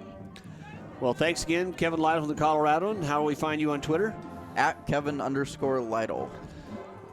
Back here with our second half of play, 2.5 minutes before that. You got time for that sandwich and that cold drink. Come back and watch the Lobos and the Wildcats from Arvada West. We'll be right back. Great news! We broke our all-time sales record, and it's all thanks to my nephew, Skylar. Bro, it's Sky. After my brother made me hire Sky, I switched us to First Bank to make up for him. Now business is better than ever. No matter the reason, switching to First Bank can help your business grow. Honestly, the experience here at Pedersen sold me. Quick, easy. It was easy, easy process. Super easy. It's just as easy as could be. My name is Sonny Lubick, and I've been a customer of Pedersen's for over 25 years. After a while, you're not a customer anymore, you're family. They really build up a relationship. And I think probably the thing that keeps me coming back the most is their service is easy. It's too easy, in fact. Wayne, everyone knows by now that Schrader's Country Stores have the best car washes around. They don't need to see you standing in the car wash explaining the undercarriage wash, the rocker panel spray, the protective finish application, and the jet dryer. No, Wayne, all you have to do is see the beautiful shine on my nice clean car. No muss, no fuss, and I'm certainly not all wet. You won't get soaked at Schrader Country Store car washes, just shiny clean.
We're back here now, under a minute to play. Teams are back out in the field doing their warm-ups.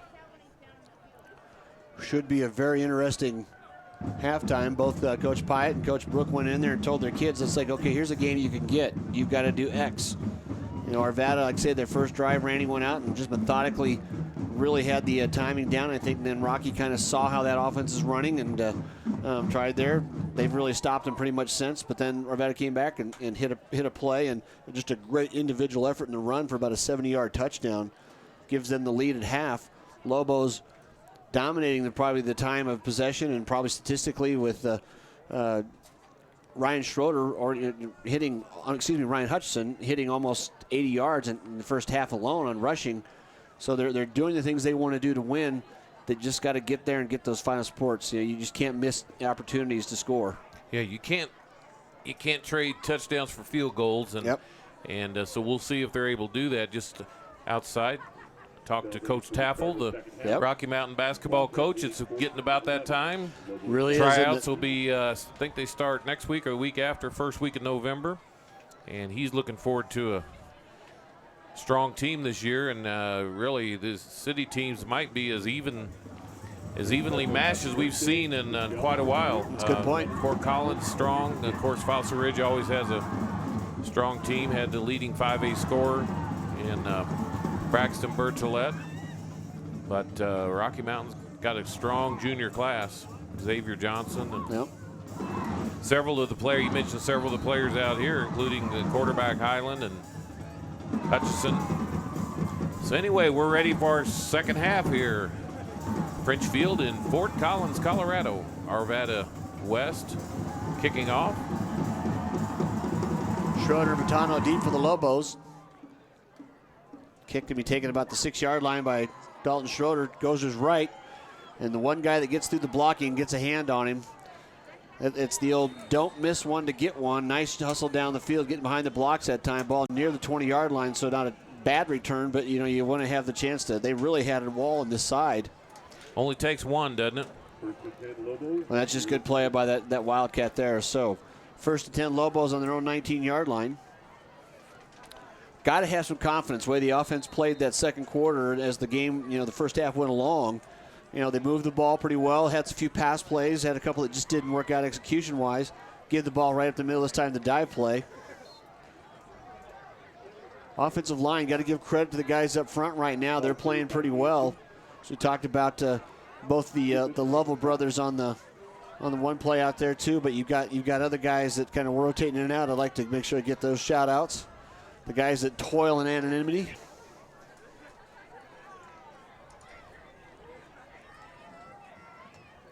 Highland under center, double wing with a single back. Yancey sits right behind him. Sweep that side to Hutchinson. Turns it upfield, gains a couple.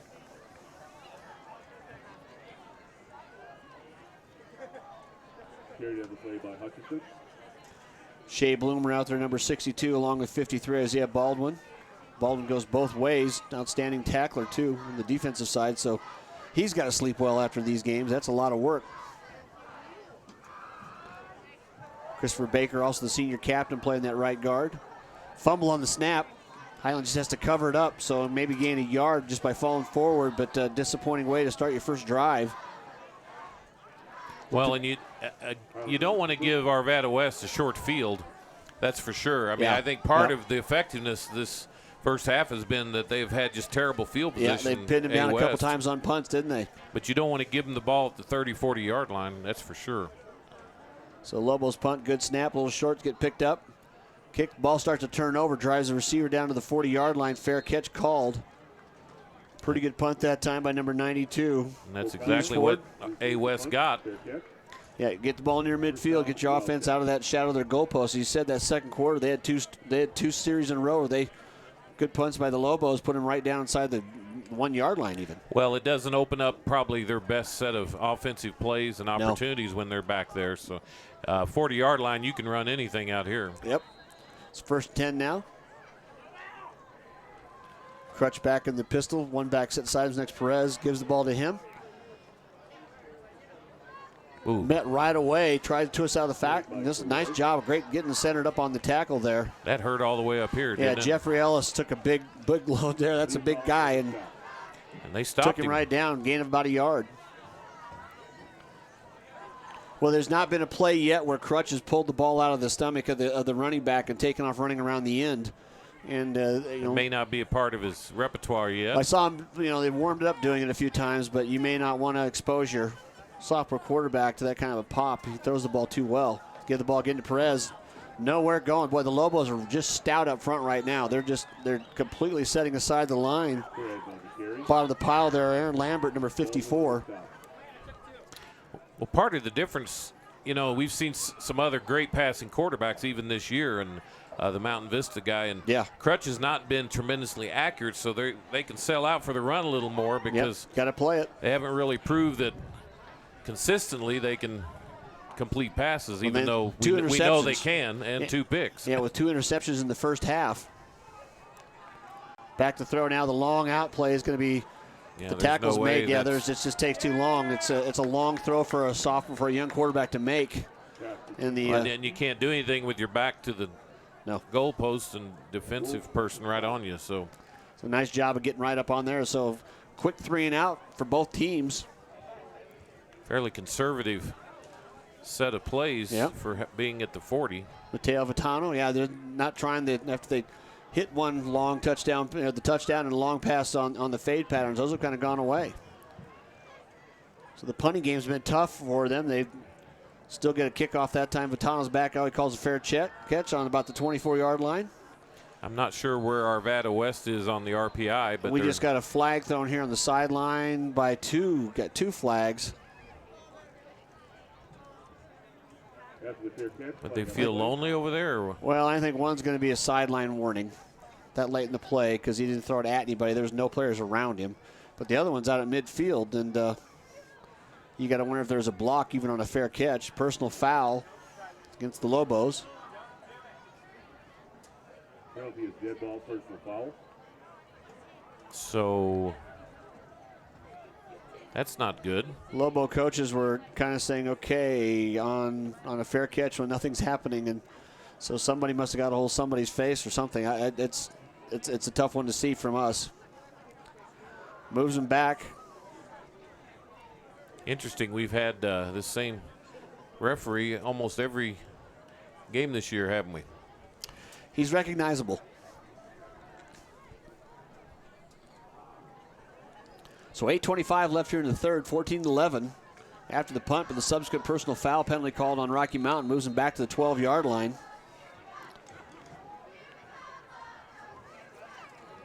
Fake pass down the middle. He's got a man wide open down the sideline. Dalton Schrader turns around, catches it to 42. And a nice job on the timing there. If it had half a step further, it would have been a foot race. But I love the play call, Randy. What a great job. They had a man. Clayton Bacher was wide open on the seam. And just a little outside wheel route by Schrader gets him about 35 yards. Well, they're daring him to throw. And if he could have led him at all there, that was 6. Yeah, it would have been a sideline foot race. And Schroeder's a pretty good athlete on the track team. I know he's got the wheels to make it a contest, that's for sure. But either way, big play out to the 42-yard line for the Lobos. I think Highland was so surprised he was open. He got rid of it quickly. Hutchinson that time. They're starting to get wise to that play. You got to make them stop it, though.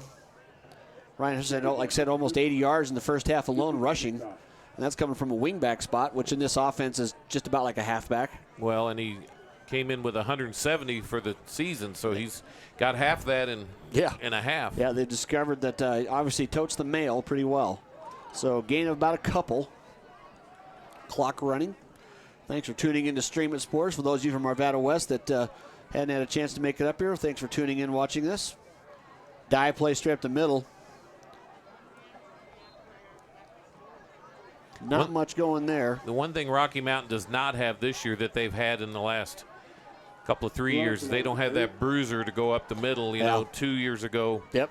I can't recall the young man's name. He got hurt and then came back in the second half, but then they Blunt was the other. Yeah, young man that moved away. Because now you got 2 sophomore running backs, and it's a run-heavy offense where speed helps certainly, but power will always be something you want. Morangelo on the carry that time, third, about 6. Highland back to throw. He's got the man open down the middle, overthrows him. He had Atherton there and just a little too much on it. And he also had another receiver right there on the sideline. Yeah, just kind of the tween. He saw the guy he needed, and and say just missed on it. The big play, though, got them out to midfield, so a good punt here would push Arvada West back. Pretty dangerous return man, though, back there, O'Connor. We saw him take it the distance before. Good snap. Punt, a little wobbly. He's going to bounce, though, and should take a big roll for the Lobos. It does. That's the nice thing about getting that ball in the air inside the 15 to about the 13-yard line.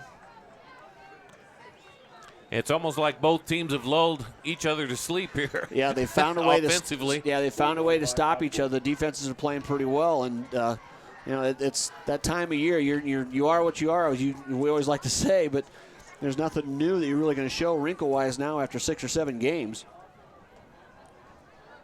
And it's more about execution now than surprise. That's a good way to put it. 6:53 left here in the third quarter. Arvada starts on their 14.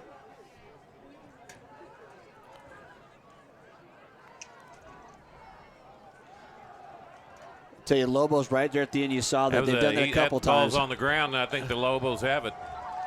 And they got there, they shifted right. I was going to say, they all of a sudden they confused the lineman.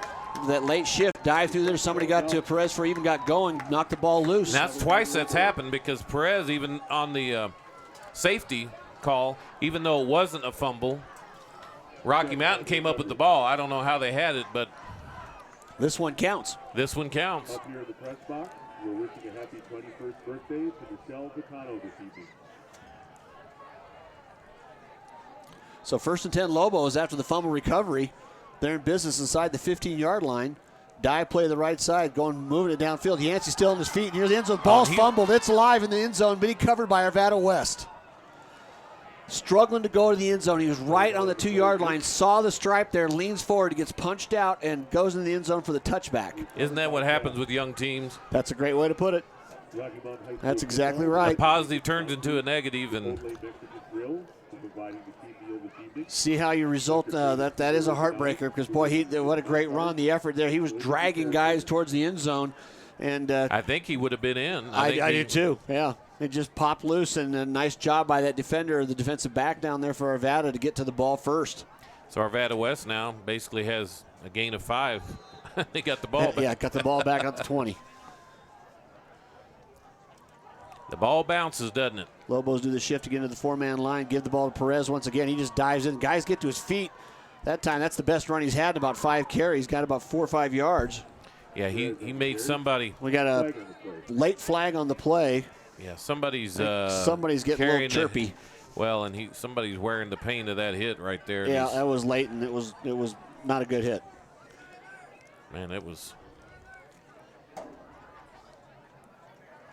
coming off.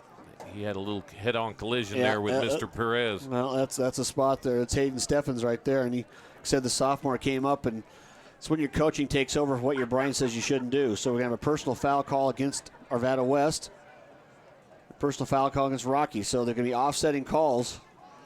That's the hardest thing to do, and it happens at every level. You just can't react. You know, let the call go against the guy that did it first and try not to be part of the play, but this is not a game for passive people. So that kind of just erases everything. That's a push-pull and the offsetting penalties. So it's going to be 2nd down and about 6 for the Wildcats. It was a dead ball play too, I believe. Because it looks like the play counted. Call still coming in from the sideline. Low snap, toss the right side. Not much going out there on the outside. Good job of spinning, though, off the tackle. Perez kicks the right. Can make it 3rd and short.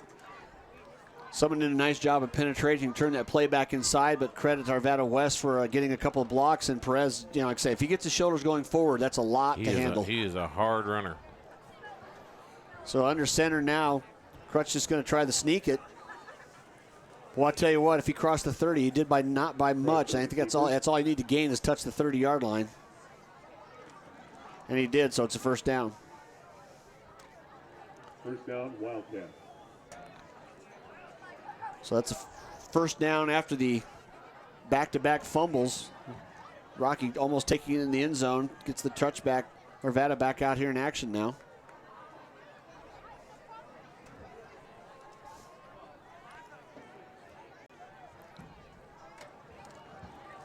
Crutch looks downfield. He's got a man. He's going to turn around and throw the ball up in the air. It's going to be caught. Tell you what, credit number 4 down there, the receiver. Crutch had thrown the ball well before he ever looked. He just turned around and found it. Trevor Lepke just found the ball in the air. I mean, Crutch had thrown the ball up, just kind of a pop fly. And but it was right in his. No, he's put the ball right in the air. You need to go get it. But the adjustment, he turned inside, turned outside, found it, and caught it. What a great play. Gain of about 30-plus yards. And we have a procedure call.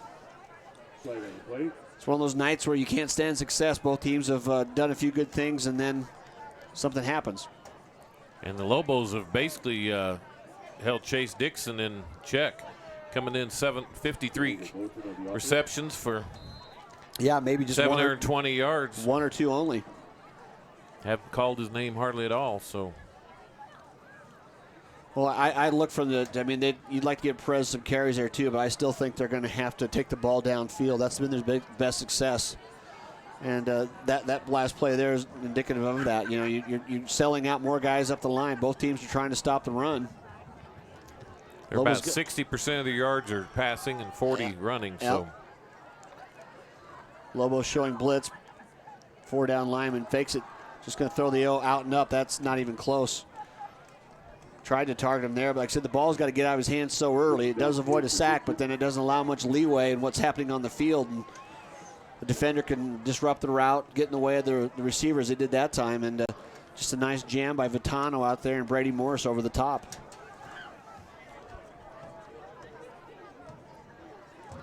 Get to see a couple of lefties tomorrow, quarterbacks here in town. The Ericksons from Fort Collins. And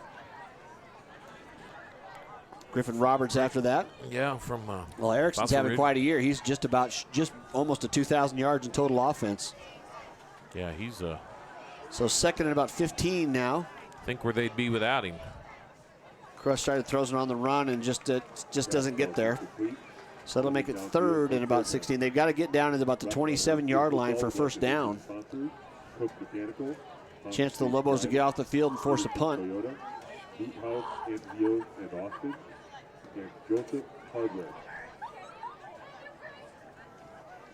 And both these teams have lulled the crowd to sleep, too. Yeah, that's just not much happening right now. The band is regrouping after halftime, so the noise level is certainly down.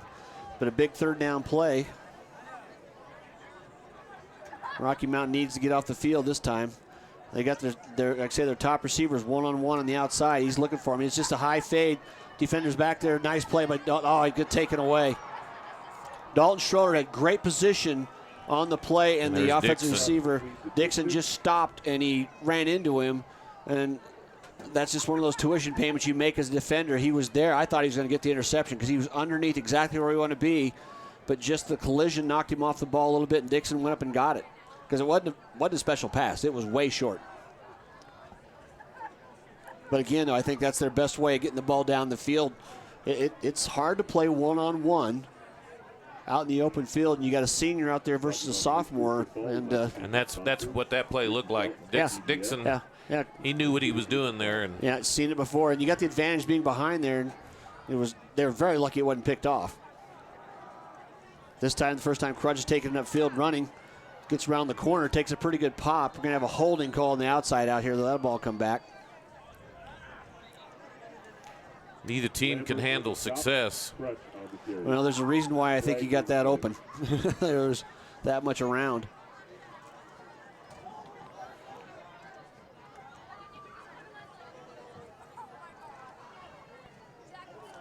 On the spot about the 11-yard line, so that's a spot foul. That'll move him back outside the 20-yard line. That's a pretty big penalty.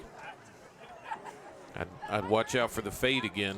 Well, you got it. I mean, it's such a tough play to make. You got an experienced receiver out there. That's such a plus. So moves ball out to the 22-yard line. It will be first and 10 again, except for you got to get inside the 5-yard line to get that first down. I formation now, the big fullback in front of Perez. Ice off the side. Boy, the Lobos just beat the way through there. Both Ellis, number 41, and number 49, Tegan Leofau, both have been at the bottom of a lot of piles tonight, but they got right there. They're showing their speed and athleticism, getting into the the backfield. Well, you call that blowing the play up, don't you? Yeah, exactly.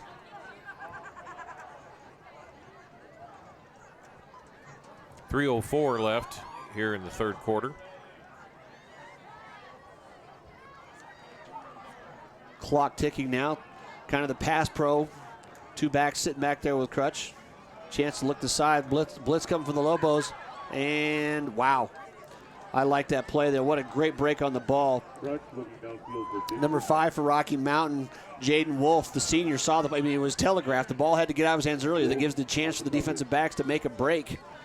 And he was half a step from getting a pick off. But a good way of getting it. And the difference there between interference, just with the collision, is that he got there going for the ball and got his hands out instead of just hitting the receiver. Great play by Wolf. So 3rd and 20. Trips to the top of the screen, just a rollout call, trying to throw a fade basket, and well diagnosed. Lobos. No, Oh, come on. That's a terrible call. You can't call That's that. just a terrible call. The young man was not down. He's spinning away, and the defender Hopefully they'll pick it up here. That's just a terrible call. And Coach Brook and his staff, I don't blame him for going like their hair on fire. That's one of those.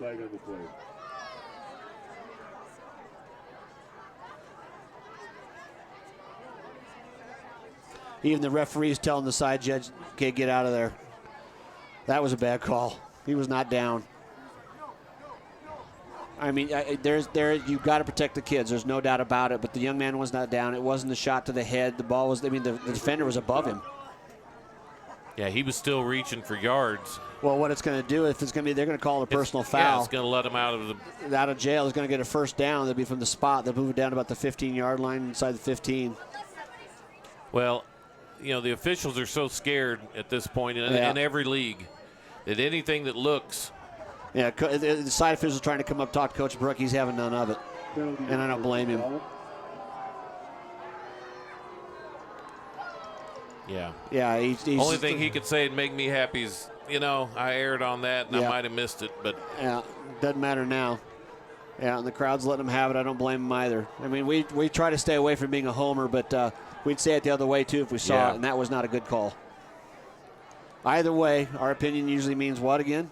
Now they're calling it after the play, so it's not going to be an automatic first down. They didn't roll the clock, so it's third down from the 13. Which is weird too because he wasn't down. It didn't look like. I didn't think so either. That's the thing. He was still rolling on the play, so how is it not? So fade pattern coming to the end zone, trying to go back there, and it's going to be that's offensive interference. Dalton Schrader did a great job of getting there, and the receiver pushed him. So see if we have and a if little they Mary don't do Kay this one, here. I'm going to go. Yeah, that's a very good way to put it. There's the makeup call.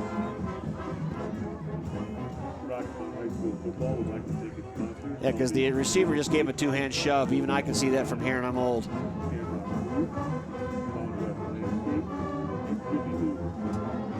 Yep, and I got that call. one, so a little.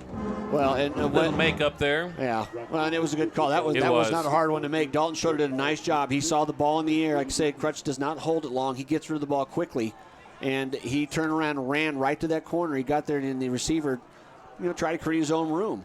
But two hands extended is going to get called, and one, is. And it's good work if you can get by with it. It sure is. So after two big calls both ways here, with 2:35 left in the third quarter. It's going to be back to third down, and we were at 3rd and 20 before. Now it's 3rd and 25. Lobos back off the blitz. Crutch trying to throw his right. He's just got to get rid of it. That's going to be easily picked. Oh, it went out of his hands. I tell you what, Wolf was down there. He saw that ball floating in the air. Jaden Wolf was thinking Sports Center, wasn't he? Yeah, he was, and unfortunately the ball just floated. The ball didn't have much on it there, and sat there. I think it didn't get there as quick as he thought it was going to get there. There's another penalty on the an illegal lineman downfield on Arvada West. They're going to decline that. That's going to bring up 4th down on the 28-yard line. And yeah, they're just going to go for it. I would too. Like I say, I'd shade out there at the top of the field again because you've got your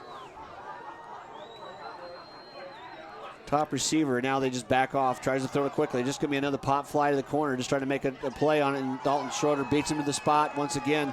The sophomore is playing a very nice game out there by himself, and the offensive receiver that time, number 11, like we said, we've called his name a few times lately. Chase Dixon. Dixon just had to play defense that time, which would have been almost like a punt. Actually, that's better than Schrader didn't catch it, isn't it? Yes, it is. And it's kind of, they don't do anything in the middle. You're used to seeing Fossil Ridge kind of go straight up the middle and stuff, and they find a lot of success up there, but everything's on the... Well, that's the difference in arm strength. Griffin Roberts got one of the strongest arms we're going to see in this area. Heiler on the option play gets outside. Just nice play, though, coming across. The defender is stuck with it, number 46, because he started to step away from everybody. And Jackson German, nice tackle, because there was a lot of open space there. And there's another penalty. Okay. That's 4 straight plays.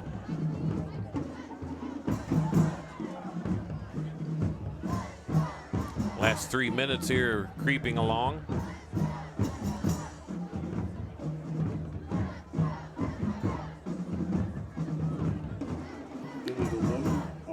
Next week we'll conclude our volleyball broadcast. Tuesday and Wednesday night. Join Samantha Miller and Cody McCoy for our last 2 games of the year. A lot of great volleyball they've got to bring to everybody this year. So after the penalty, 1st and 5, Highland again pulls it out, pitches on the outside to Hudson down the sideline. Steps out of bounds just about the 32-yard line. Well, we've had some good volleyball teams in town this year. And, and who knows, we Last may have a couple years. we might have a state, somebody get really far in state too. Fossil Ridge is, as Kevin was saying, is number 1 in the RPI right now. Yep. So when you look at what Collins did, we got the other night there that Coach Rudiger is saying that this is the most wins they've had in several years and chance to make the state for the first time in quite a few years. So credit those ladies for playing up too. Hudson on the roll, turns it upfield, still running away from tacklers.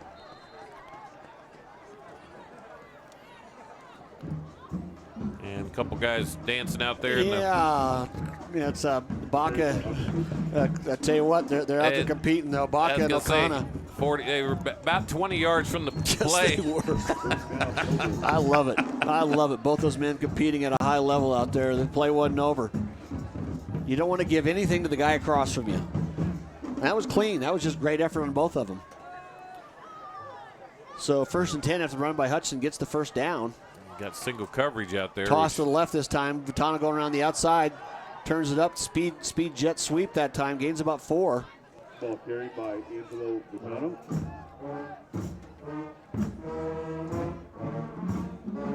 Finally, the clock started moving. Well, that's one play in a row without a penalty. Yeah. Coming out the field there, you can see Cody Stevens, number 82 there, probably out throwing a block and might have gotten stepped on. Have some sore rotator cuffs there in the officials tonight. Yeah, everybody's going to be icing down and getting the Advil out. 2nd down and 7 now. Dive up the middle. Orangelo carries it forward. The line's just pushing. That's one of those scrum plays, and the whole pile moves down near first down yardage. It's right on the. Officials have stopped the play. Yeah, gave it a look. First down, Lobos. So the consistency of the offense has certainly improved. They got it finished. Last time they got near the end zone, an unfortunate fumble. They could be playing from the lead right now. And well, two, because they were early in the game. They could have 14 more points right now. 31 seconds, clock running. Probably close to our last play here in the 3rd quarter. Double wing formation, 2 wideouts. Highland back May. He's got Clayton Bach over the middle. He's not going to have time to do it, and he just tries to dump it out to Hudson. That's a good, smart play. Not time there because Baca was all alone inside the hashes. And I think that's one of those where you just got to trust he's going to be there when you see the twin safeties over the top. Because he's waiting to see. Yeah. There's nobody there. And it's tough to throw the ball blindly. It really is.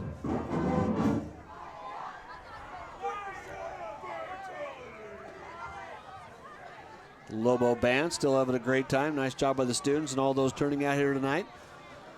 Thanks to you, those that are from Arvada West, tuning in up here too. You've got a pretty good crowd across the way for a Thursday night. Tough to make it up I-25. We all know that. Some of the conversation I had with Kevin Lytle too about the drives and the back and forth that all these teams got to make now, these new conferences. Rangel on the outside, breaks it to the edge. Goes upfield, first down yardage. The two sophomore running backs, Randy, for Rocky, starting to show their worth.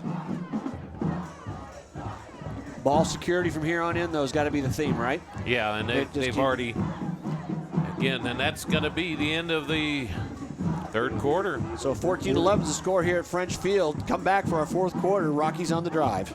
Honestly, the experience here at Pedersen sold me. Quick, easy. It was easy, easy process. Super easy. It's just as easy as could be. My name is Sonny Lubick, and I've been a customer of Pedersen's for over 25 years. After a while, you're not a customer anymore, you're family. They really build up a relationship. And I think probably the thing that keeps me coming back the most is their service is easy. It's too easy, in fact. You're watching PSD High School Sports live in high definition on It Sports NoCo. We're back here getting ready to start the fourth quarter. I want to thank our banner sponsor, GoJo Sports. GoJo Sports has been providing team sporting needs since 1974. Screen printing, embroidery, leather jackets, and more. Your local place to get high school gear. Check out their new location, 1437 Riverside, just down from the Coloradoan. Highland back in the pistol. Blitz coming, show, pulled away, just couldn't get it out. Nice job by coming around the corner there. The blitz on the outside, number 49 for the Wildcats, lined up on the edge and just come running around the side. The Jack Ory, the senior, just good heads-up football there. Let our sponsors know how much you appreciate them helping us bring you live high school football action here from Fort Collins and French Field. Schrader Oil, Pedersen Toyota, and First Bank. Our next broadcast tomorrow afternoon, 3 o'clock. Dive play, ball's on the ground. Arvada's got it. Running back never really got the mesh. He was running by without the ball. It's on his hip and turned around and hit the field, and Arvada just saw it right there. And that was just an issue between quarterback and running back. I could just see it sitting right on the hip of the running back.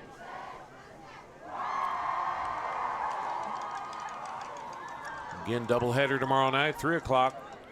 Fort Collins and Skyline. Skyline got a pretty good team. Yeah. A couple years ago, that game up here was a runaway within the first few minutes, so I imagine Skyline remembers that. A couple of those players probably all seniors now. So Arvada Beck now on offense. Some fumbles and turnovers in the second half here. And I don't know what that was, but everybody saw that was leaving early. Yeah, they popped their clutch. So 1st and 15. That's some of the youth you're seeing on both these teams too. And you talked about that before, Randy, where plays and after a while the physical part of the game becomes the norm. It's the execution. It's the mental side of the game that makes the difference. And both the teams have struggled at moments with that.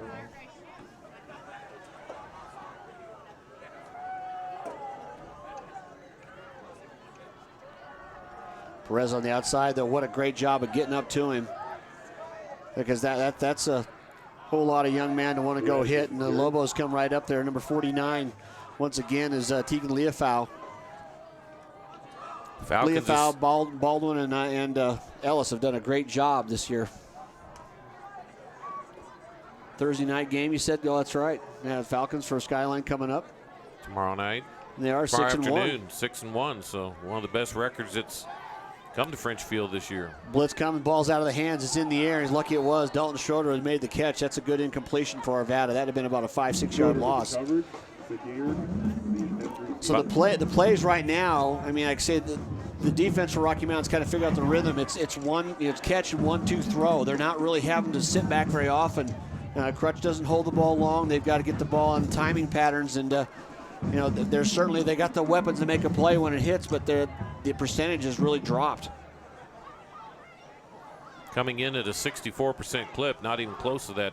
No, tonight. About probably inverted. 10:45 left here in the game, though. They lead 14-11. But the Lobos have not been able to get to the quarterback, though. Yeah. They have not sacked him. You can't really get there as fast as he throw it. You can try, but you're not going to have much time. The one time he did, they had the grounding call. This time he's taking the ball downfield. He's got a man open. And a great interception. I'll tell you what, Brady Morris ball hawked that one. Looking like the baseball player is, the all-conference defensive back from last year.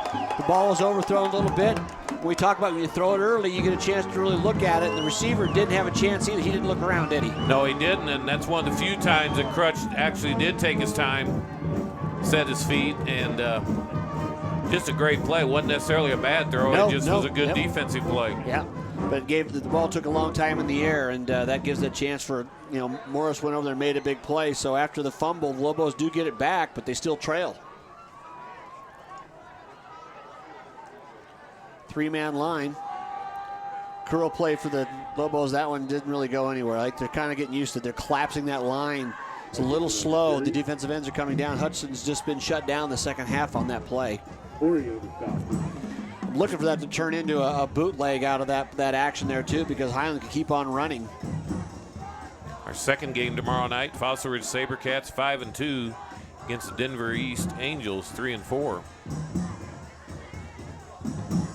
As we talked about it, the Sabercats have a chance to win out. They pretty much got it to have it. They'll still be on the bubble before the playoffs, but you like to have your own destiny. Fakes the run, got the roll at this time. Got a man wide open over the middle, little high, and he also knew he had a defender right there, and that's tough for any kid to want to run into. Need to go up and get that one, make the catch, and Atherton was just a little bit. Had to get extended to get that ball and didn't bring it in. So 3rd and 10 now for Rocky Mountain. Fossil Ridge with 3 games left probably has the best chance of any team to make the playoffs. 3 winnable games.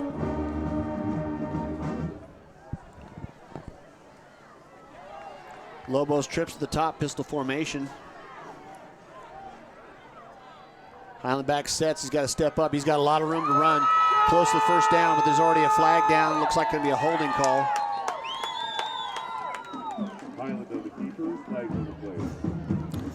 Like they say, you can find a penalty to throw. You can throw holding on every play if you want, and that time it happened. And that time they won, huh? Yeah. And we do have a score here. Volleyball, Fossil Ridge 3, Mountain Range 0. So another shutout for Fossil Ridge Volleyball. Only lost 9 sets the entire year. That's pretty remarkable, isn't it? So that'll be a spot foul, brings the ball back to the 33-yard line.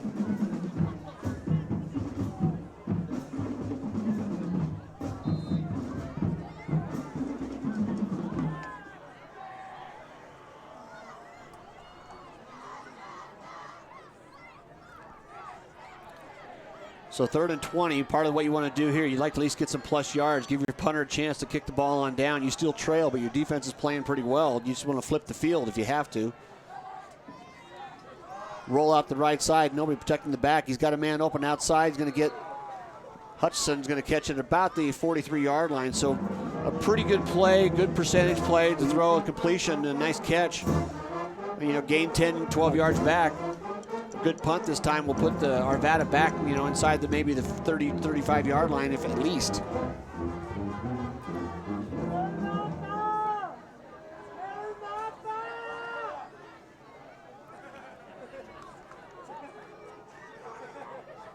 Another fake this time, setting up to change around with the punter going over as the flanker.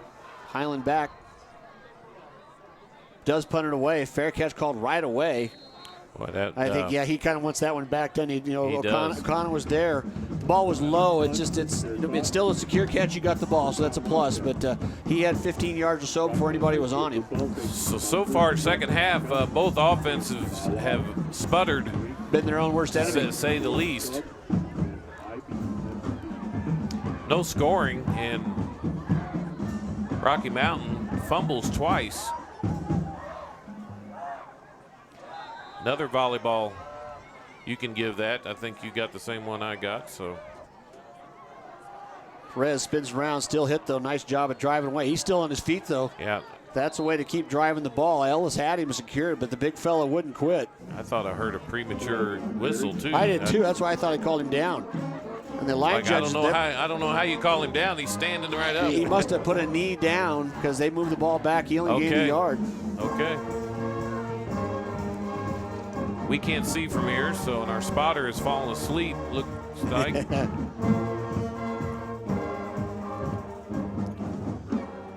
So 2nd and 9 now for the Wildcats. Twins both side. Crutch takes the ball down the sideline. He's got Dixon, but the ball's going to be caught. Wow, what a great catch. Young man went up, elevated there, brought it down, dragged a foot. He hasn't caught a bunch, but the ones he's caught have been pretty good. Pretty good catches. Yeah, pretty good catch. He goes up really well and catches with his hands. There's a flag on the play down there.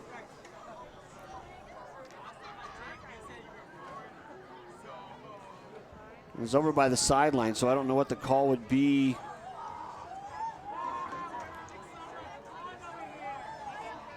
Unsportsmanlike conduct on Rocky Mountain. From what I saw, the only thing out there is that they might have called the defender for tackling and pushing him out of bounds, but what else would you do? We just had a maybe he was further out of bounds than we can see from here. Yeah. We just had a pretty good football fan who's watching online tonight, Texas. He said this is the same crew that's been calling way too many penalties all year long. And as we said, they're going to have to hand out the Advil and the ice to these guys' shoulders and elbows. But they got to see it. They got to call it. So 1st and 10 across midfield. Now the furthest they've gone upfield. Crutch this time just gets rid of the ball. He should have let that one drop, shouldn't he? Yeah, that's hard to know that when you're. Yeah, he is. He thought he had nobody behind him. So a complete pass, though, behind the line of scrimmage, lost about 5. And Fort Collins volleyball keeps rolling, too. They win 3-0 over Legacy. That's a nice win there. Those, like I say, those girls are playing really well here late. Time of year you want to peak up, isn't it? So 2nd and 15 now, 8:27 left in the game. Arvada, though, still clinging to that 3-point lead. No score here in the second half. Crutch is back, fires his left side. He's got a man open. And hit him in a bad place. Well, and I think also number 44 for the Lobos just probably obstructed his view just enough. Jacob Bennett there, the sophomore. Nice break on the ball. Hit him right in the face mask, I believe. Yeah, it did. It got through to him. And that, credit Crutch on that time. He stepped forward, had his feet planted. He put some pretty good mustard on that one. So the incompletion brings up 3rd and 15. Right now, if you're Arvada West, you'd love a completion. You'd love a first down, but more than often than not, you just can't have a turnover. You want to be able to, if you can't get the first down, you want to be able to punt this away and pin Rocky Mountain back because they've not shown they can go the distance. Blitz coming. Throw the ball deep right off the bat. It's going to be caught for an interception. That's a 4th interception. Dalton Schrader on the far side is going up the edge, going to bring it out past the 40-yard line. That's Mr. Perez shows he can deliver a tackle too. Yeah, there. he chased him down and brought him down, but Dalton Schrader, what a great position play that time, and it's learning on the job. Like I say, he's a sophomore corner playing a pretty good receiver, and Crutch just, he has to get rid of the ball early. He came in with only 5 interceptions, thrown 4 tonight. Yeah. The young man has thrown a few up for grabs too, which I would consider that one. Yeah, and that's part of the thing, as he gets a little older. I mean, he's still sophomore. He's got some good accuracy, good instincts. He just gets stronger. That'd be an easier throw. Die play this time now. The Lobos have got to get that die play back in. What they really need to do is about a 8-minute drive and seal it and do a 1-yard run and go home. That's what Coach Brook is thinking, but they have not been able to sustain. Nope, neither team here this half. The defense is a credit to them for doing a few things, but also it's been self-inflicted. Lobos have had 2 fumbles that I don't think were caused. They happened. And the same with the Wildcats. The Wildcats could have taken off another 4 minutes here, kicked a field goal or scored a touchdown and iced this game, and they haven't been able to have the discipline to do that. Highland's got to get rid of the ball, pressure from behind, and tries to get it on the outlet man, and just didn't put enough zip on it. I don't know if he felt that coming, but we did. he was a split second away from getting blown up right there. So 3rd and 9 now, pretty big play. There's only 7 minutes left in the game, but neither team really able to muster much offense this half. Credit some, some pretty good defensive play too, and then no consistency.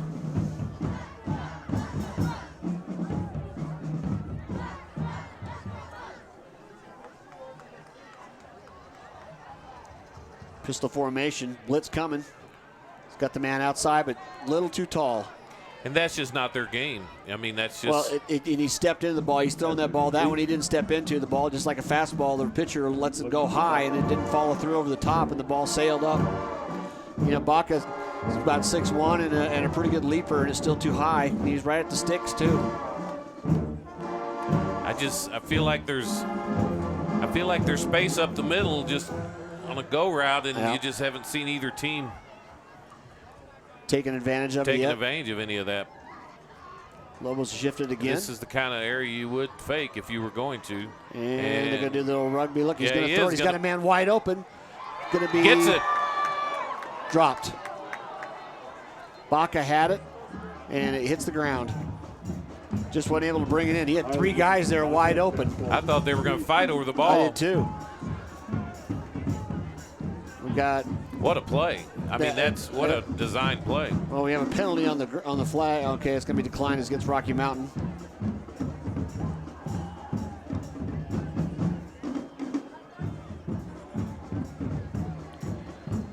So, yeah, it was there. Just didn't happen.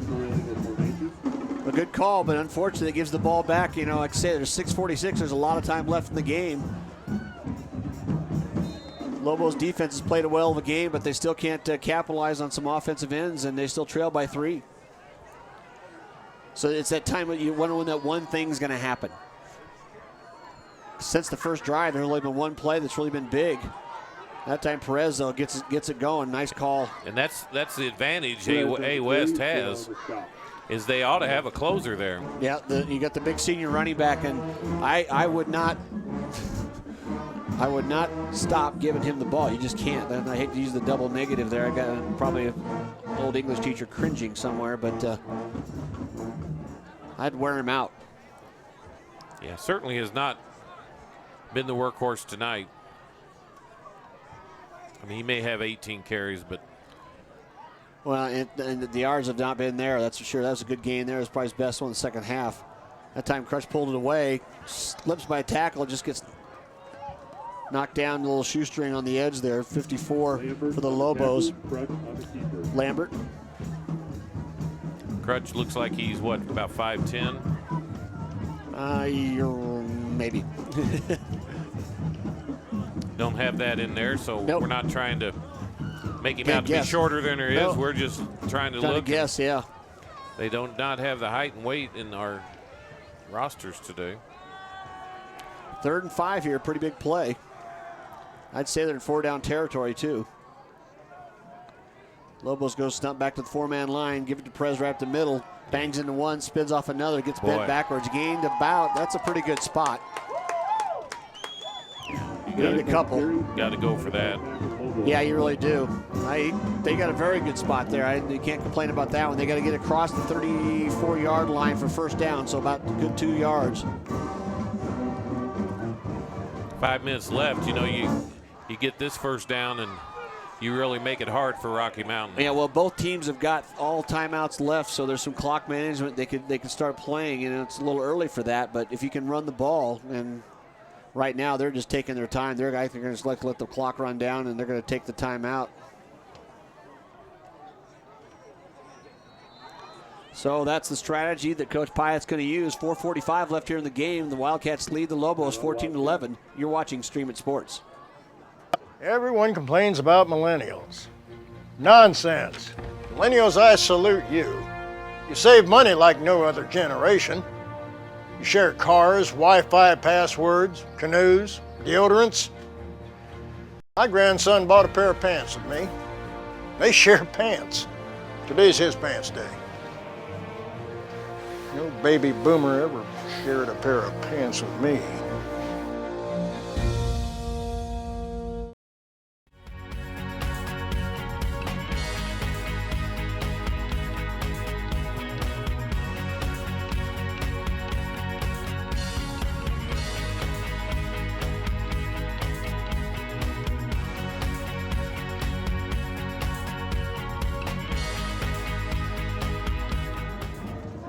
So we're back here now, 4th and about 3, a long 2, I would call it. Yep, I formation.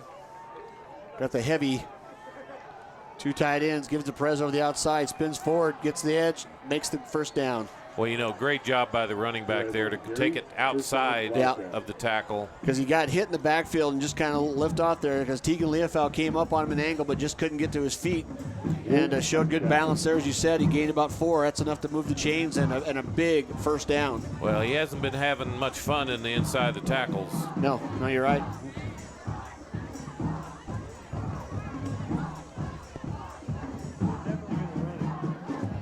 He might want to remember that because a guy might pop out.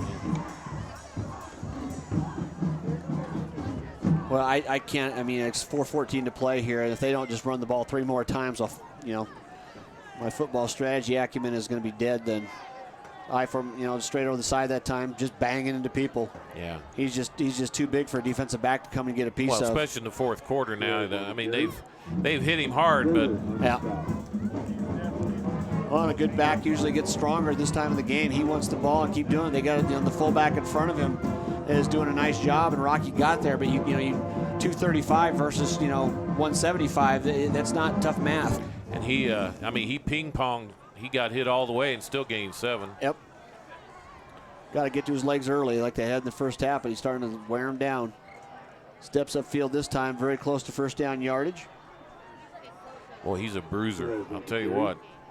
He may not have 100 yards tonight, but man, right now he's the key. There's some defensive guys going to have some bruises because of him. Yeah, you've been in a game, and he is going to be. Well, if he finishes his game out, he'll be the MVP of the game because they haven't been able to sustain anything. No, you're right. Yeah. I mean, it's kind of the first player right now that's kind of stepped up a little bit. And credit the offensive line too from the Wildcats starting to. A little bit more control up front. Nice job by Crutch, though, sitting underneath there, letting the clock run. Backfield judge is not even extending his arm yet to do his 5 count. That's high school football.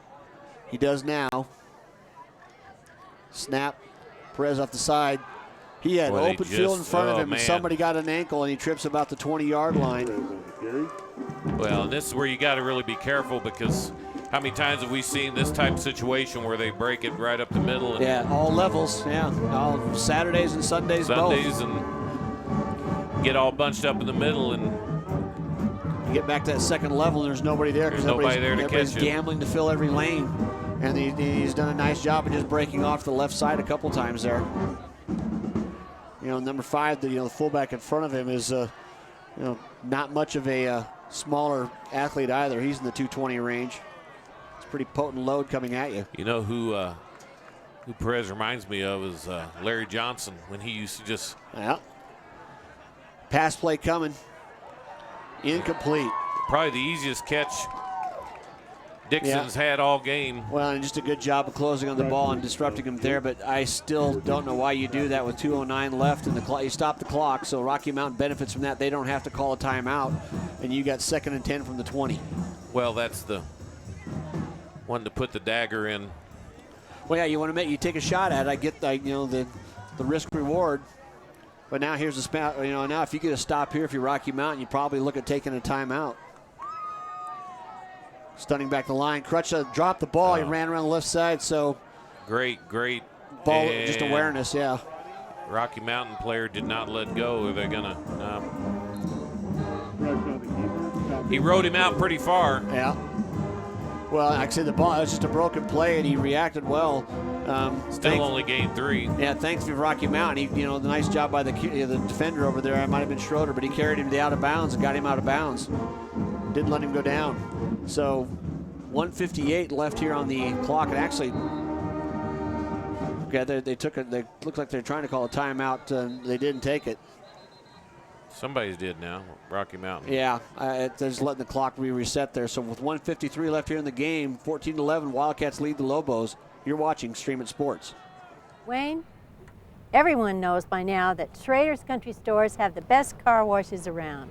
They don't need to see you standing in the car wash explaining the undercarriage wash, the rocker panel spray, the protective finish application, and the jet dryer. No, Wayne, all you have to do is see the beautiful shine on my nice clean car. No muss, no fuss, and I'm certainly not all wet. You won't get soaked at Schrader Country Store car washes, just shiny clean. Shortened his life. Back here now in the fourth quarter, just talking about big backs and the history. You know, football has been Jerome Bettis replete with those guys that will just love that 25 to 30 carries a game. They'll take the punishment. And they may only get 3 yards. I mean, they never broke anything bigger than 10, but at the end of the day, man, they left bodies screwed all over all over the place. And Perez has just done a nice job that drive. I mean, the pass play there, you know, did force the Lobos to take a timeout after the run by a Crutch there. So it's 3rd and 7 now. I formation again. Fake the pass. Crutch is going to roll out, throws it out in the flat. That's not going to the fullback. And the best thing about that is that the ball was caught and he went down in bounds. So Rocky Mountain takes a quick timeout. So it's going to be 4th down with a minute 46 left. I'm not sure about all that. I mean, you know, obviously the coach knows his team and he knows what. Well, they thought that, you know, if it works, you look like a genius. And Lobos are playing press coverage everywhere else, so there's somebody up near that man each time as he stepped across the line. There was really nowhere to go. That one didn't bother me as much as the post pattern earlier. Yeah. Although we said, you know, they haven't really thrown it over the middle, so I guess they did. And again, probably the easiest catch Dixon's had all game, but it was knocked out of his hands by the Lobo defender. Yeah, the guys got there to make the play. So minute 46 here, pretty much the game in the hands of this play here. I can't imagine you're going to put it in the air again. I mean, it could be a turnover and down. So I guess, yeah, you would, because they would stop the clock. So, you know, a pass here really wouldn't be that disadvantageous as far as the clock goes. And they're in their pass protection here. I think this is going to be a throw to the far sideline. Yeah, in the fade pattern, and he looks up there trying to get it away. Throws the ball out there. Oh, no. And what a great catch. It's going to be called a catch out there. Wow. He pushed off the defender and stepped back in. And it was so far before the play started that I'm very surprised it wasn't offensive interference, because they engaged each other, and that's the veteran taking care of the younger player there. He just pushed him away, and then went back, and the ball was already in the air.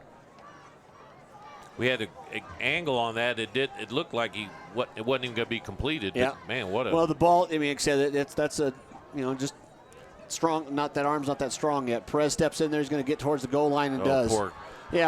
Poor kid there. Yeah, comes up and makes a tackle, but there's just no way. And actually, I think somebody's down on the ground there. Got an Arvada player down. Actually, it's Perez. So we're going to have a play stop here for the injured player. Well, and he ran. He ran over 2 guys, but he got punished too. Yeah, he really did. He delivered it and took it. So with a timeout here on the field for the injury, we're going to take a break and we'll be back. You're watching Stream It Sports. Honestly, the experience here at Pedersen sold me. Quick, easy. It was easy, easy process. Super easy. It's just as easy as could be. My name is Sonny Lubick, and I've been a customer of Pedersen's for over 25 years. After a while, you're not a customer anymore, you're family. They really build up a relationship.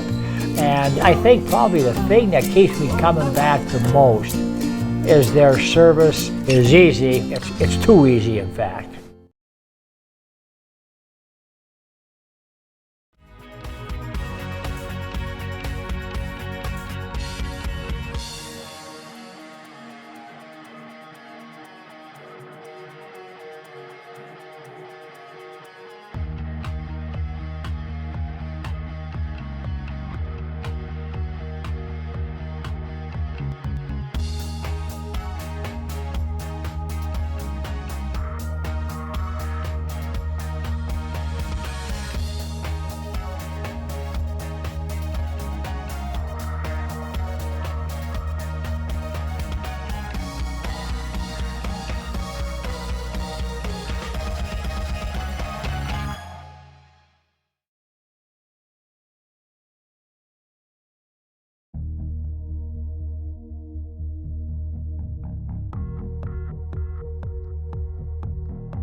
back here.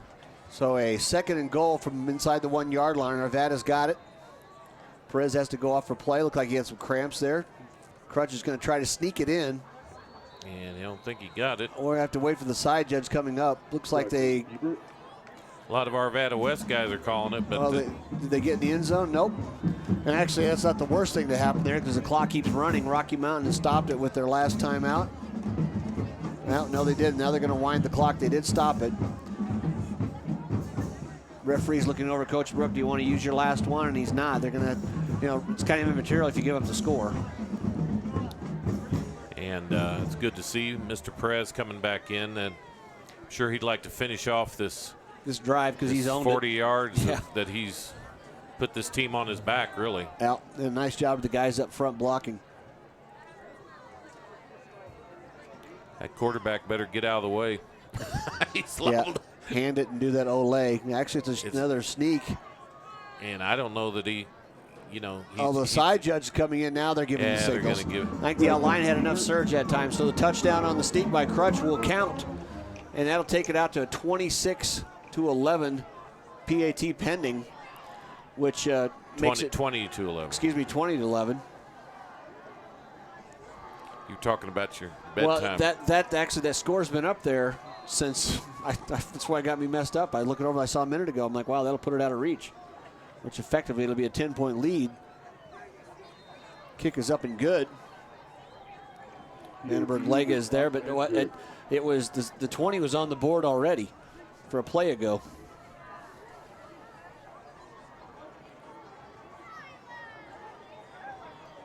So that might be the old nail in the coffin. 41 seconds is.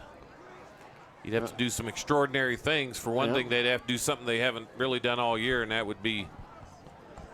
Well, they can't, it's like, say, Rocky Mountain tonight has played really well at times and then had a couple of things, but if you don't put somebody away, then you give them the chance to put you away, and that's kind of what happened here. There's still 40 seconds left to be. You said it's 10 points is pretty tough to overcome. And well, they very easily could be winning right now, 25-21. Very easily. They fumbled the ball on the going into the end zone. Yep. And then didn't score, I think, from the one. So not far-fetched. No. For them to be ahead 25-21 right now. But almost is only in hand grenades and horseshoes. So Vandenberg neck down, kick, ball's placed right at the center on the 40. Ball's going to drive, keep bound to the outside. Goes out of bounds. Did he not touch it? Well, on a kick, it doesn't. It doesn't matter. I couldn't tell if he touched it or not. Because they threw a flag. So. Yeah.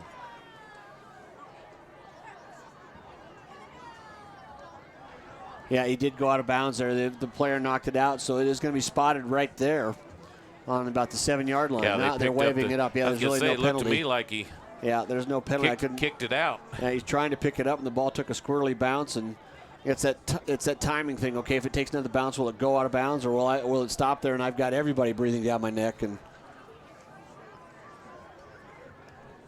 either way, that makes it that much tougher. Yeah, ball on the 8-yard line. You need 92 more in the next play or two. Highland back to throw, steps up, just going to run downfield. Running away from people, trying to get to the edge. Get out of bounds. Yeah, nice job. Good play by the senior there. Runs off 7 seconds.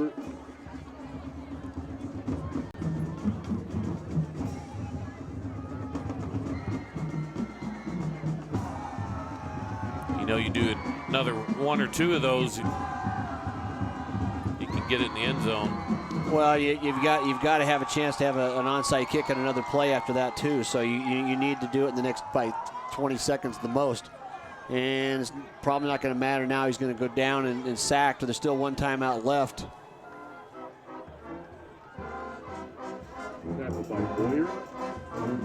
Boy, that pocket caved in on him quick, didn't it? Yeah, it did. Now they have a little time trying to get lined up. That cost 5 seconds there. Back to throw. Flips it around, steps up. Run again out of bounds. First down yardage given. Arvada West let him do that 10 more times. 7 seconds left, so maybe the last play, maybe one more. Rocky Mountain, even when they're really good, this would not be.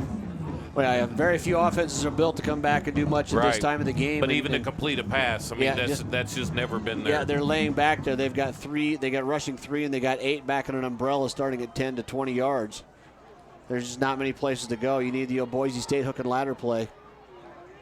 Scrambling down, just fires down the middle of the field. He's got Baca going towards the middle. Actually, not a bad pass. No, you got to get rid of it. Try it. Actually, it's going to be picked off with no time remaining, so that'll be the ball game. That'll bring us to the end of the contest. So the final here, after a back-and-forth game, but then just enough things happened for Arvada West to get the victory here tonight, Randy. And as you said, Rocky Mountain certainly had their chances.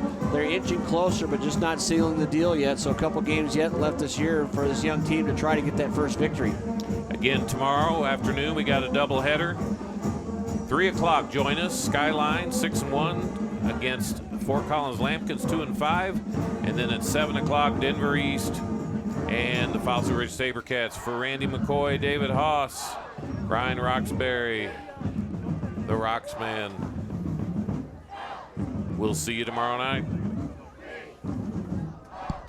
Poudre School District High School Football, live on Stream It Sports Northern Colorado, has been brought to you by Schrader Oil. Fuel your day. By Pedersen Toyota, everything cars made easy. And by First Bank. Visit any of our convenient locations in Northern Colorado.